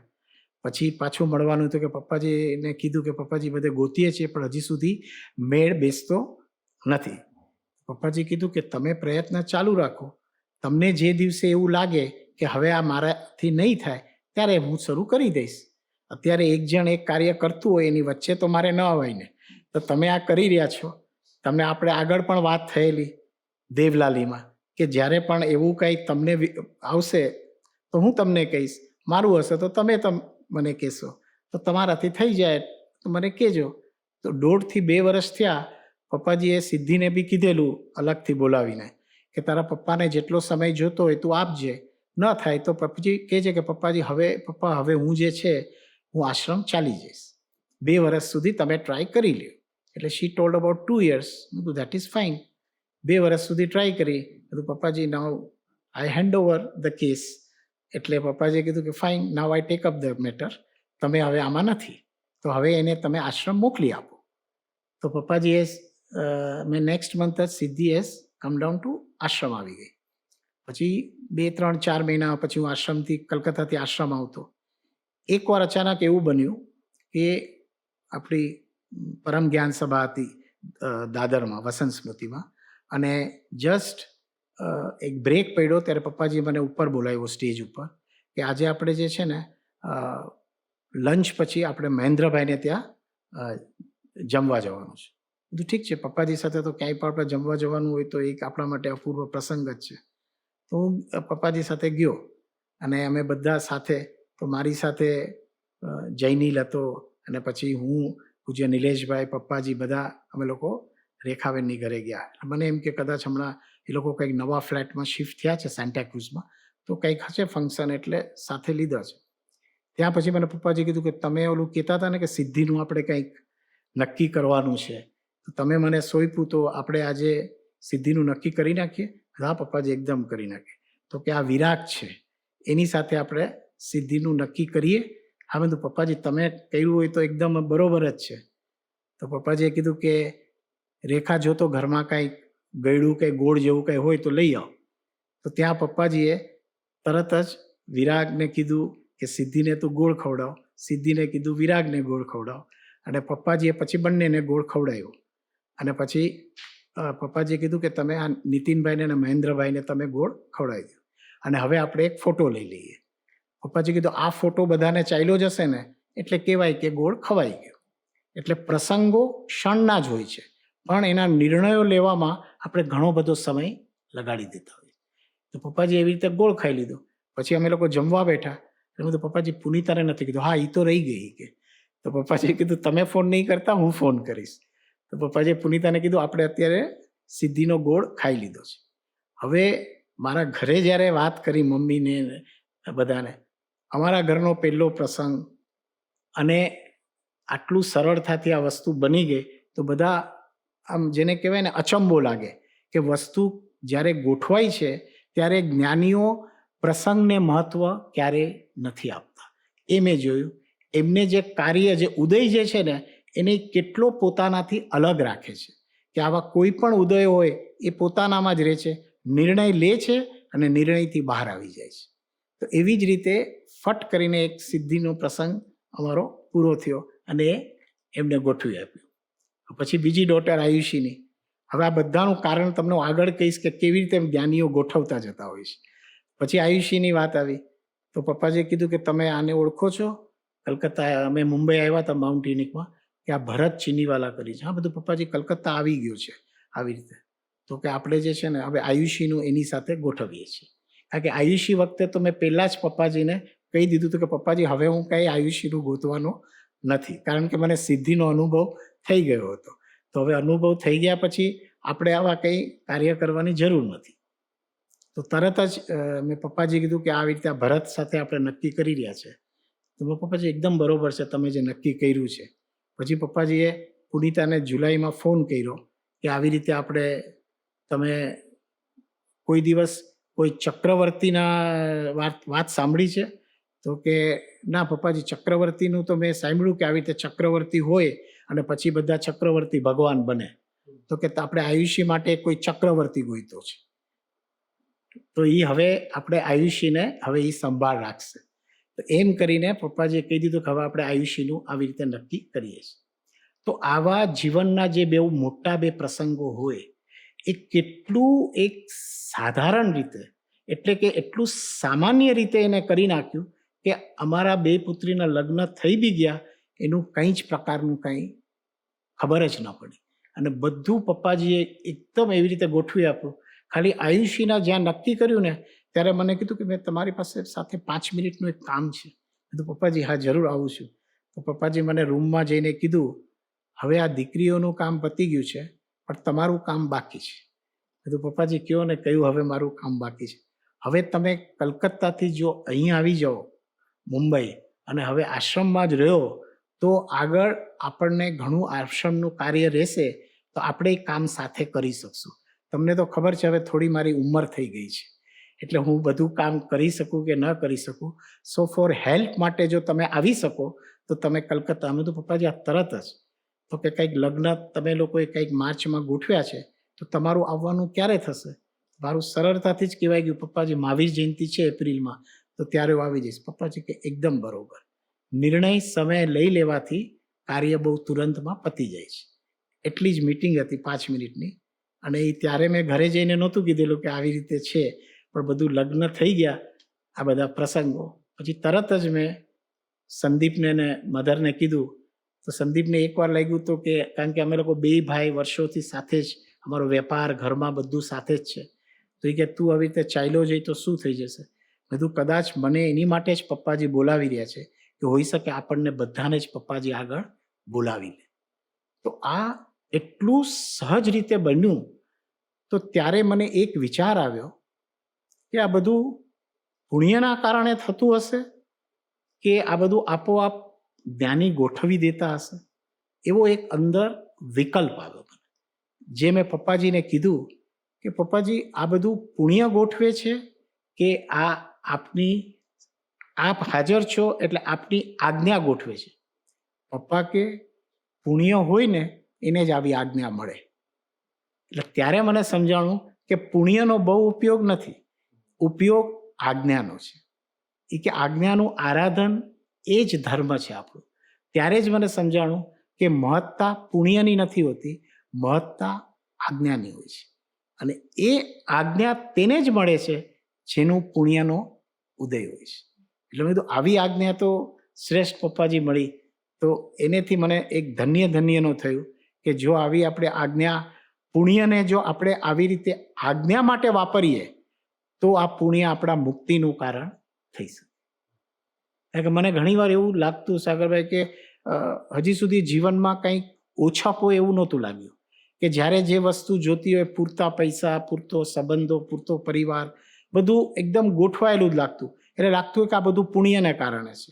પણ આખું પપ્પાજીએ દ્રષ્ટિકોણ ફેરવી દીધો કે પુણ્યના ઉદય વખતે જો પ્રત્યક્ષ જ્ઞાની ન મળ્યા ને તો આ પુણ્ય વેડફી જતા વાર નથી લાગતી. ત્યારે મને લાગ્યું કે આ પુણ્ય વખતે જો આપણને પ્રત્યક્ષ ન મળે ને તો આપણું પુણ્ય ડેફિનેટલી કંઈક પાપાનું બંધી પુણ્યમાં પરિવર્તિત થતા વાર ન લાગે. તો આ જ પુણ્યના કારણે એમની આજ્ઞા મળી અને અત્યારે અહીં આશ્રમમાં રહેવાથી એવું લાગે છે કે જાણે આપણને બધું જ મળી ગયું. વાવ! એટલે પુણ્યનું બંધી પુણ્યમાં ફેરવવાનું શ્રેય ફક્ત અને ફક્ત પ્રત્યક્ષ સત્પુરુષનું છે. એક્ઝેક્ટલી. આમાં એક પણ પ્રકારનો વિકલ્પ આપણે કરવો નહીં અને ક્યારેય પણ પુણ્યનું બંધી પુણ્ય બાંધવાના ભાવ ન કરવા. પુણ્યનો પૂર્ણ ઉપયોગ જો આપણો એમનું આજ્ઞાના આરાધનમાં થાય ને તો આપણે અવશ્ય પૂર્ણ થઈ જઈએ. એવું એક મને શ્યોર એમના ઉપર લાગ્યું કે બીજે કોઈ વિકલ્પ કરવા જેવો નથી પુણ્યની બાબતમાં. આ પુણ્યનો સંચય એની માટે જ થયો છે કે આપણે એની આજ્ઞાનું આરાધન કરી શકીએ. તો હવે આપ આરસી મૂવ થયા એટલે પપ્પાજીના સમાગમનો તો જાણે આપને જેકપોટ લાગ્યો. સવારનો બ્રેકફાસ્ટ એમની સાથે, લંચ એમની સાથે, ડિનર એમની સાથે. તો આ દરમિયાન કોઈ એવો સિદ્ધાંત બોધ અથવા ઉપદેશ બોધ જે આપને આપ્યો હોય અને જે અમને સર્વોને ખૂબ હેલ્પરૂપ થઈ શકે એવું કંઈ શેર કરી શકો? પપ્પાજી ઓલવેઝ સિદ્ધાંત બોધની અંદર એક જ વાત કરતા કે તત્વ જે સ્વરૂપે છે એ જ જાણવું, એનો જ ઉપદેશ બોધ જ્ઞાનીઓ કરતા હોય છે. એટલે સિદ્ધાંત બોધમાં એમને હંમેશા એમ કીધું કે ઓલ ધ સમય તમારે વધુમાં વધુ સમય હું કોણ છું, ક્યાંથી થયો, એનું જ નિરંતર ચિંતન કરતા રહ્યો. એનેથી જ તમે પોતે પોતાને પકડી શકશો.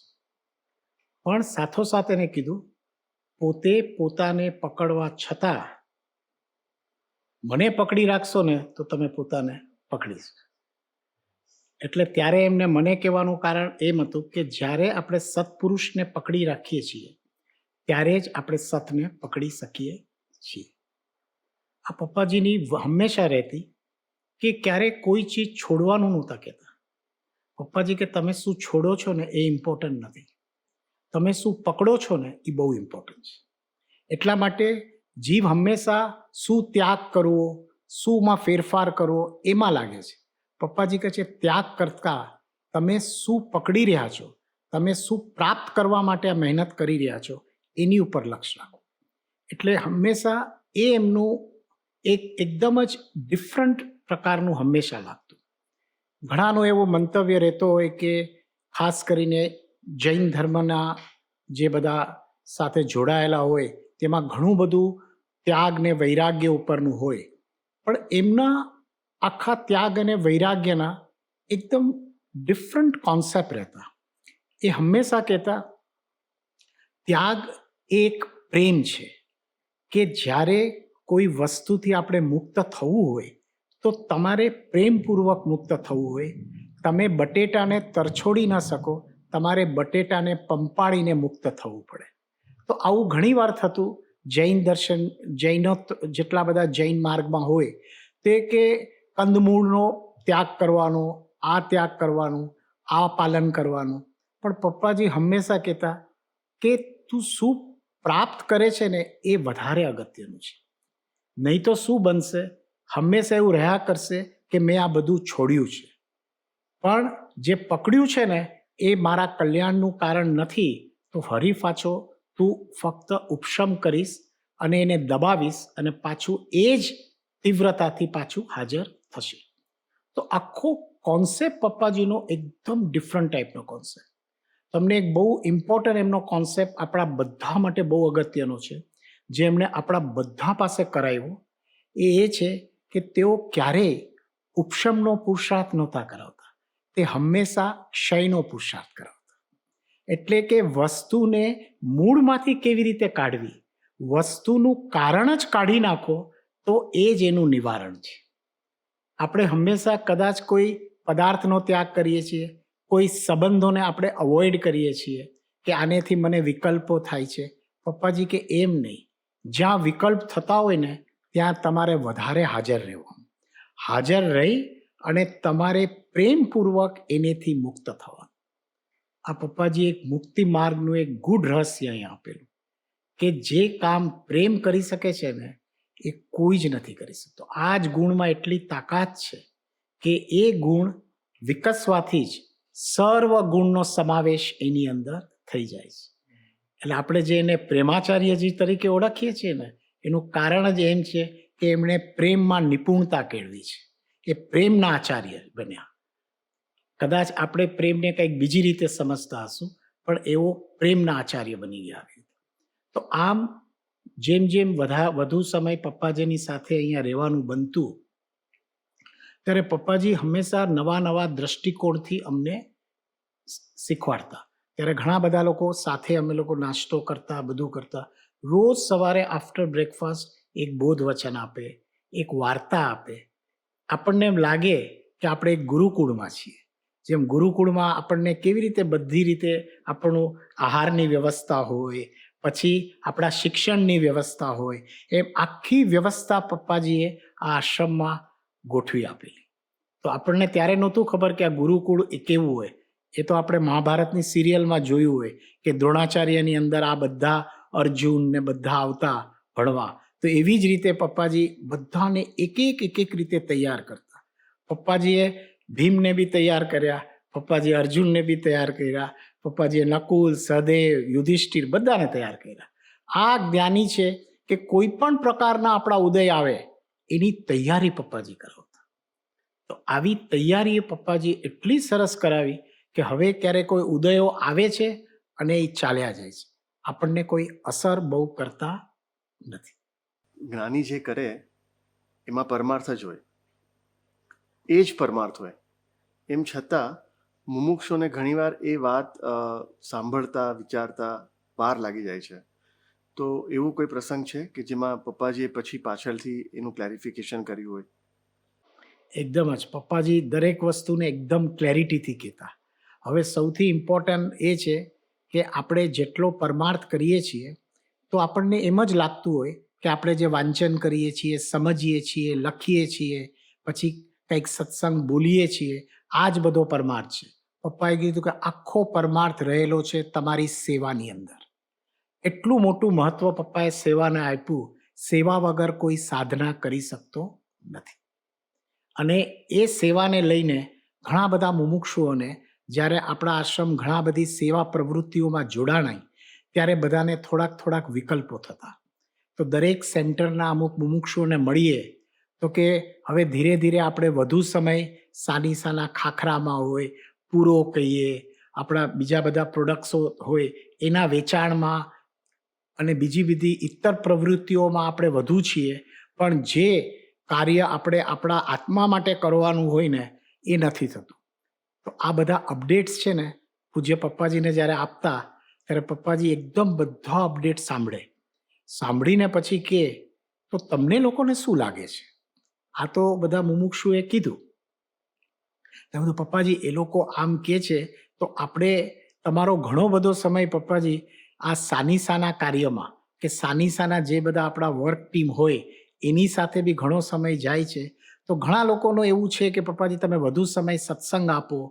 તો પપ્પાજી કીધું કે કોઈ પણ જીવને ફક્ત 2 જ વાર મળવાનું હોય છે. ત્રીજી વાર તો પહેલી વાર આપણે એને મળીએ ત્યારે એ જીવની પ્રેઝન્ટ પોઝિશન શું છે એના જ્ઞાની એની દશાનું અવલોકન કરી લે છે. બીજી વાર જ્યારે દર્શન થાય ત્યારે એને જે આજ્ઞા આપેલી હોય એમાં મુમુક્ષુ એનું આરાધન કેવી રીતે કરે છે એ જણાઈ જાય. જો આ બંનેમાં એ ઓકે નીકળી જાય તો ત્રીજામાં આમે પામી જાય છે. તો બધાને બહુ કાંઈ સત્સંગમાં મળવાનું હોતું નથી, પણ આપણને એક વારંવાર રહ્યા કરે કે આપણે પૂજ્યશ્રીને મળતા જ રહીએ. જ્ઞાનીને કોઈ અપડેટ આપવામાં એમને આપણી દશાના અપડેટ નથી આપવાના, કારણ કે આપણે બધા જ પપ્પાજીની રેડારમાં છીએ. વન્સ આપણે એની આજ્ઞામાં આવી જઈએ છીએ તો એ આજ્ઞા આપણી અંદર નિરંતર વર્ક કરતી જ હોય છે.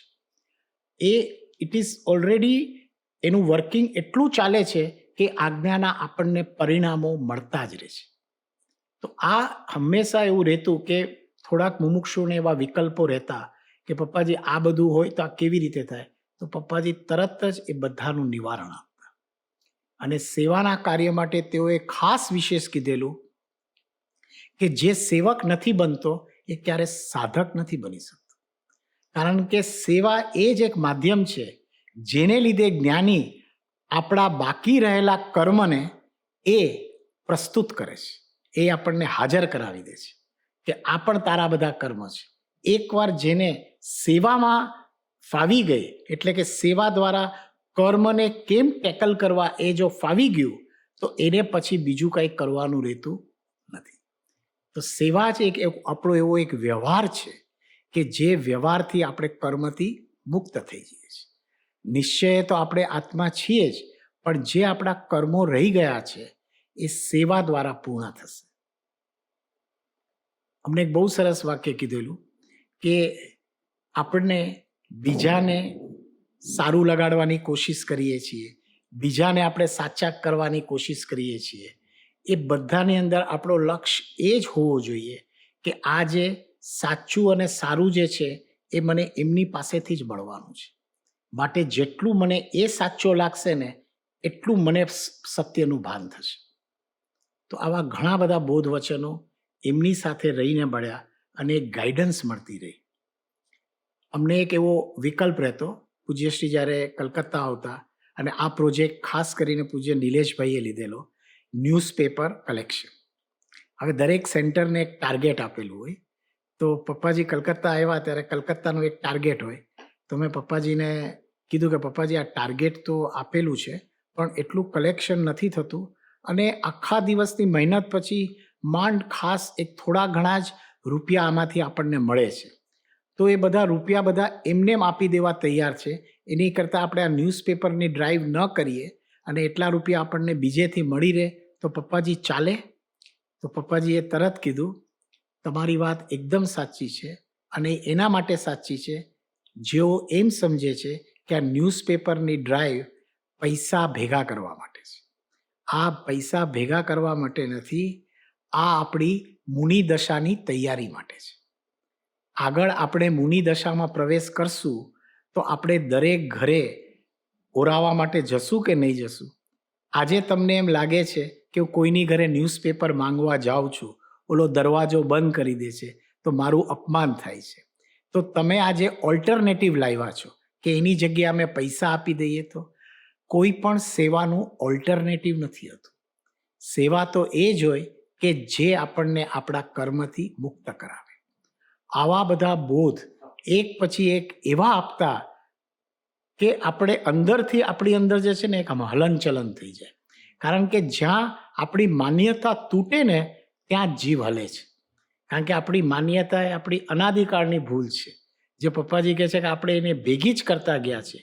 જ્ઞાની આવી આપણી એક એક માન્યતાઓ એવી તોડે છે તો આપણને એની ઉપર અનહદ પ્રેમ આવે છે કે આ જ માન્યતાથી હું મુનિ બનતા અટકી જઈશ. મને આજે એવો નાના આવા ન્યૂઝપેપર માંગવા જવામાં જો મારો આ પરિસ્થિતિ છે તો હું મુનિમાં જ્યારે મારો સંપૂર્ણ જે છે એ ત્યાગની જે મારી ભાવના છે એ ક્યાંથી પરિપૂર્ણ થશે?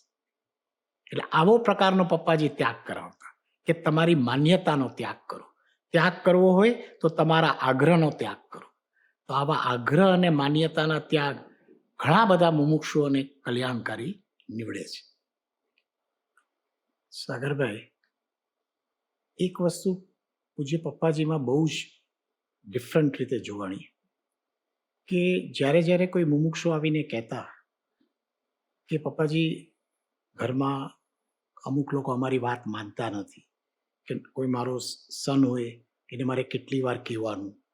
કારણ કે એવું બનતું કે રિપીટેશન્સ આપણને ઘણીવાર જીવનમાં બહુ થતા હોય છે. એકની એક વાત આપણે વારંવાર કહેતા હોઈએ. તો એ જ્યારે એ મુમુક્ષુ આખું એનું મંતવ્ય પૂજ્ય પપ્પાજીને કહેતા હતા, આખું પપ્પાજીએ મંતવ્ય સાંભળ્યું અને પછી એને એટલો સરસ એનો ખુલાસો એને આપ્યો. પપ્પાજીએ કીધું કે કોઈને પણ એક વાત જે છે ને એક વાર કરવાની, બીજી વાર કરવાની, ત્રીજી વાર ક્યારેય ન કરવાની. કારણ કે આપણે આ જંબુદ્વીપ જે અડ્ડીદ્વીપનું કારણ છે એની અંદર આપણે વસી રહ્યા છે. તો કોઈ પણ જ્યારે વાત 3 વાર કરવામાં આવે તો એ આપણા બંધનું કારણ બની જાય છે. માટે ક્યારે પણ કોઈને આપણે કંઈ કહેવું હોય, 1 વાર કહેવાનું, 2 વાર કહેવાનું, ત્રીજી વાર જીવ એના પ્રમાણે જ વર્તવાનો છે. એટલે પછી આપણે આપણો આગ્રહ, આપણી શિખામણ આ બધી જ ત્યાં મૂકી દેવાની. એટલો સરસ કોન્સેપ્ટ હતો કે આપણા માટે એટલું ઇઝી થઈ ગયું. નહીં તો આપણે જોતા હોઈએ કે એકને એક વાત આપણે કોઈને કહેતા જ રહેતા હોઈએ છીએ, આમ નથી થતું, આમ નથી થતું, ચાહે આપણા સ્ટાફ સાથે હોઈએ કે ઘરના પરિવારો સાથે, બધા સાથે. તો આ એક બહુ એવો ઉપાય બતાવી દીધો that was something very unique. એટલે આનેથી જ લાગે છે કે પપ્પાજીએ કેટલું બધું પરમાર્થને પ્રેક્ટિસમાં મૂકેલો છે. See, by practising he has become so perfect. So we also want કે એ આપણને જે આજ્ઞા આપે છે ટુ પુટ ઓલ ધ આજ્ઞાસ ઇન પ્રેક્ટિસ. જેટલી આપણી આજ્ઞાનું આપણે પ્રેક્ટિસમાં, આરાધનમાં કરશું, આ આજ્ઞાનો આપણને એક ઉલ્લાસ આવશે. પપ્પાજી હંમેશા કહેતા હતા કે આજ્ઞાનો તમને આનંદ અને ઉલ્લાસ આવવો જોઈએ. તે ઉલ્લાસ ક્યારે આવે? જ્યારે આપણે એને પ્રેક્ટિસમાં મૂકીએ અને આપણને એનું ફળ મળતું જ રહે. બહુ સરસ વાત પપ્પાજીએ આજ્ઞા માટે બી કરેલી કે પપ્પાજી આજ્ઞા તો પાળું છું પણ એનું એવું રિઝલ્ટ નથી આવતું. એટલું સરસ પપ્પાજી એને જવાબ આપ્યો, રિઝલ્ટ લાવવાનું કામ તમારું નથી, એ આજ્ઞા આપવાવાળાનું છે. તમને આજ્ઞા આપી છે એનું ફળ આજ્ઞા આપવાવાળા નક્કી કરશે. તમે નહીં નક્કી કરો, તમે તો ફક્ત આજ્ઞાનું આરાધન કરો. એટલે આપણને હંમેશા એમ થાય કે હું કોઈ કાર્ય કરું છું તો એનું ફળ શું? કારણ કે આપણે એના કર્તા બનીએ છીએ, માટે આપણને ફળની અપેક્ષા છે. જ્ઞાનીની આજ્ઞા એ કર્તાપણાનું નથી. જ્ઞાનીની આજ્ઞા આપણા માટે સંપૂર્ણ પરિવર્તન માટે છે. અને પરિવર્તન એમના દ્રષ્ટિકોણમાં છે, આપણા દ્રષ્ટિકોણમાં નથી. સો એમના શરણમાં આવવાથી આપણું કાર્ય જ સમાપ્ત થઈ જાય છે. પછી આપણે કંઈ કરવાનું રહેતું જ નથી. એક મારો હંમેશાનો સ્વભાવ રહેતો, એટલે પપ્પાજીને હું વારંવાર પૂછતો, જ્યાં જ્યાં હું જુદા જુદા આશ્રમોમાં જાઉં, જુદી જુદી જગ્યાએ જાઉં, ત્યારે પપ્પાજીને હંમેશા કહેતો, પપ્પાજી ત્યાં એટલું બધું ડિસિપ્લિન હતી, પછી ત્યાં એનું એ લોકોનું આટલું સરસ આમ હતું, આ હતું, આવી રીતે ગોઠવણ હતી, ત્યાં આવી રીતે આખું લેન્ડસ્કેપિંગથી ગાર્ડન બનેલા, બધું જ પપ્પા સાંભળે. અને પછી મને કે આ બધું જ અહીંયા બી આપણે બધું જ કરવું જોઈએ. કેવી રીતે થાય એના પ્રત્યે બધા લોકોએ ભેગા મળીને તમારે આવી રીતે કરવું જોઈએ. આટલું બધું મારું સાંભળ્યા પછી છેલ્લે કે આ એક વાત તમારા માટે હતી.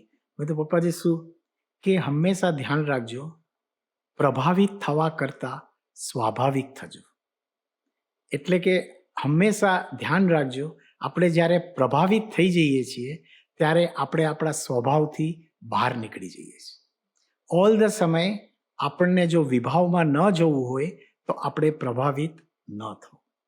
માટે એ એટલું ઇમ્પોર્ટન્ટ છે. આજ સુધી મને લાગે છે કે જ્યારે આપણે કોઈ નવી નવી વસ્તુ જોઈએ, જુદી જુદી વસ્તુ જોઈએ, તો આપણે તરત ગેટ એટ્રેક્ટેડ ઓર એનેથી આકર્ષિત થઈ જઈએ. પપ્પા કહે છે જેને સ્વરૂપ સાથે અનુસંધાન કરવું હોય ને એને આવા બાહ્ય રૂપોમાંથી પ્રકાશિત ન થવું. એટલું સરસ ત્યારે સમજાવ્યું. અને ખાસ કરીને કીધું હતું આકાર અને આકર્ષણ એ બેથી દૂર રહેવાનો પ્રયાસ કરશો તો હંમેશા અનુભવ સુધી પહોંચશો. એટલું બધું સરસ કીધું હતું. અને જ્યારે આકારની વાત કરીને ત્યારે તરત મેં પપ્પાજી આકાર વગર કેવી રીતે આપણે કોઈના દર્શન થાય? પપ્પાજી કે દર્શન ગુણોના કરવાના છે, આકાર તો બદલાઈ જશે, ગુણો નહીં બદલાય. તો માટે દર્શન આકારનો નહીં કરો. એમ કરીને એમને ટકોર કરી, અમને વ્યક્તિ તરીકે પૂછશો નહીં, અમારામાં કંઈ ગુણોના દર્શન થયા હોય તો એ રીતે અમે હંમેશા તમારી સાથે જ છીએ. વ્યક્તિ તરીકે અમે કદાચ રહીએ કે ન રહીએ, પણ ગુણો તરીકે તો તમારી સાથે હંમેશા જ છીએ. એટલું અવલૌકિક એમનું હતું. સો અંકલ, છેલ્લા 25 વર્ષમાં આપની પ્રેમની પરિભાષા કઈ રીતે બદલી? હવે પ્રેમ આચાર્યજીને શરણે આવ્યા હોઈએ તો કંઈક પ્રેમનું તો આખી વ્યાખ્યા જ બદલી આપ્યા ને. પહેલા હંમેશા લાગતું કે આપણે પ્રેમથી કોઈને મનાવી શકીએ, પ્રેમથી આપણે કોઈને સમજાવી શકીએ, પ્રેમથી આપણે બીજાને આપણા કરી શકીએ. હંમેશા એવું રહેતું કે આપણે પ્રેમથી વર્તીએ એટલે પ્રેમ આપણા વર્તનમાં હોવો જોઈએ. આવું જ બધું પ્રેમની એક સમજણ હતી. પ્રેમાચાર્યજીએ પ્રેમને કંઈક જુદી જ રીતે અનુભવ કરાવ્યો. પપ્પાજી કીધું કે પ્રેમ જે છે એ જ્ઞાન છે અને આપણે પોતે પોતાને જાણવું એ જ પ્રેમ છે. આપણે બીજાને જાણવા પ્રેમ ગુણનો વપરાશ કરીએ છીએ. પ્રેમ ગુણ એ આપણો પોતાનો ગુણ છે જેને દ્વારા સ્વ અનંતકાળ સુધી સ્વ સાથે રહી શકે છે. એટલે કે સ્વરૂપ સાથે અનુસંધાન કરવું હોય, અનંતકાળ સુધી સ્વરૂપમાં રહેવું હોય તો એવા પ્રેમ સ્વરૂપ પરમ પૂજ્ય પપ્પાજી લાગ્યા. એટલે જ આપણે એને પ્રેમના આચાર્ય કહીએ છીએ. બીજું પપ્પાજીએ પ્રેમ માટે બહુ સરસ કીધું કે પ્રેમથી ક્યારેય બંધાતા નહીં. પ્રેમ તો મુક્તિનું કારણ છે. અને આપણે જગતમાં જે પ્રેમ કરીએ છીએ એમાં પ્રેમથી આપણે કોઈકને પોતાના કરીએ છીએ. પપ્પાજી કે પ્રેમથી પોતાના નથી થવાતું, પ્રેમથી આપણે એના થઈ જઈએ છીએ. આપણે કોઈમાં ભળવું છે કે કોઈને આપણી પાસે લાવવા છે. પ્રેમ આપણને કોઈ તરફ લઈ જાય છે. પ્રેમથી આપણને એનામાં પૂર્ણ કરી નાખે છે. એટલે પ્રેમથી એમ કીધું કે પ્રેમથી આપણે પૂર્ણ થઈ જઈએ છીએ. તો અનંતકાળથી આપણને ઘણીવાર એવું થાય કે આ સિદ્ધ લોકથી અનંતકાળથી આ સિદ્ધ બિરાજતા હશે તો કયા કારણેથી બિરાજતા હશે? હવે તો એમના કોઈ કર્મ રહી જ છે, 8 કર્મ નથી રહ્યા, તો અનંતકાળ સુધી સિદ્ધ કેવી રીતે રહી થતા? તો આ જ છે જે પ્રેમનું પ્રેમ સિદ્ધિ છે. પ્રેમ જે છે એ આ જ સિદ્ધિ હાંસલ કરાવે છે કે જેને સુધી આપણે અનંતકાળ સુધી સિદ્ધ તરીકે રહી શકીએ છીએ. તો આ જ એક પ્રેમની એક અનોખી કે જે કદાચ એક જ એવો શબ્દ જે ક્યારેય કોઈ વર્ણ નથી શક્યો, ગહન વાત છે શિષ્ય કહી સંક્ષેપે સાવ.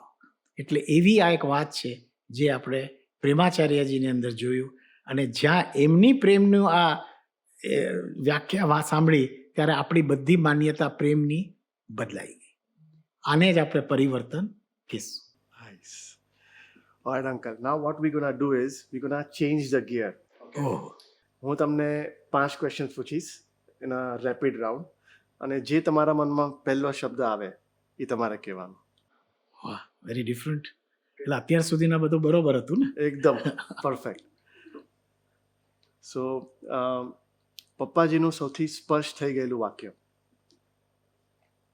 પપ્પાજીનું સૌથી સ્પર્શ થયેલું વાક્ય એક જ હંમેશા રહે છે, ક્યારેય પ્રભાવિત નહીં થતા સ્વાભાવિક રહેજો. પપ્પાજીનો ઉલ્લેખ થતાં જ પહેલા 3 શબ્દ જે તમારા હૃદયમાંથી નીકળે. હમણાં જ હાજર છે. ફેન્ટાસ્ટિક. પપ્પાજી જો ન મળ્યા હોત તો તમારું જીવન. સામાન્ય, પપ્પાજી મળ્યા પછી તમારું જીવન. અલૌકિક. પપ્પાજી પ્રત્યક્ષ જ છે પણ અત્યારે દેહ સ્વરૂપે હાજર નથી, તો સૌથી વધારે આપ શું મિસ કરો છો? પપ્પાજીની ટકોર. અને તમને કહે છે કે પપ્પાજી મિસ થાય છે, તો આજે પપ્પાજીને આજ હાજર જ છે, અને એ પપ્પાજીએ નિલેશભાઈમાં ગોઠવી આપ્યા છે પપ્પાજીને, તો આપણે નિલેશભાઈમાં બી પપ્પાજીના દર્શન થઈ જ શકે છે. વાવ, એકદમ cool. Thank you Nitin uncle, thank you so much. આત્મામાં અનંત ગુણો છે અને સત્પુરુષ એ અનંત ગુણોને જુએ છે, જાણે છે, અનુભવે છે. એટલે જે સત્પુરુષના નિકટમાં આવે છે એને પણ એ ગુણોનો સાક્ષાત્કાર થાય છે. આજે આપણે નીતિન અંકલ થ્રુ પ્રત્યક્ષ પુરુષોત્તમને જાણ્યા, એમના સિદ્ધાંત બોધ, ઉપદેશ બોધને સમજ્યા. મને, તમને સૌને આ ખૂબ જ ઉપયોગી નીવડશે. So once again thank you so much Nitin uncle. Thank you. Thanks a lot. જય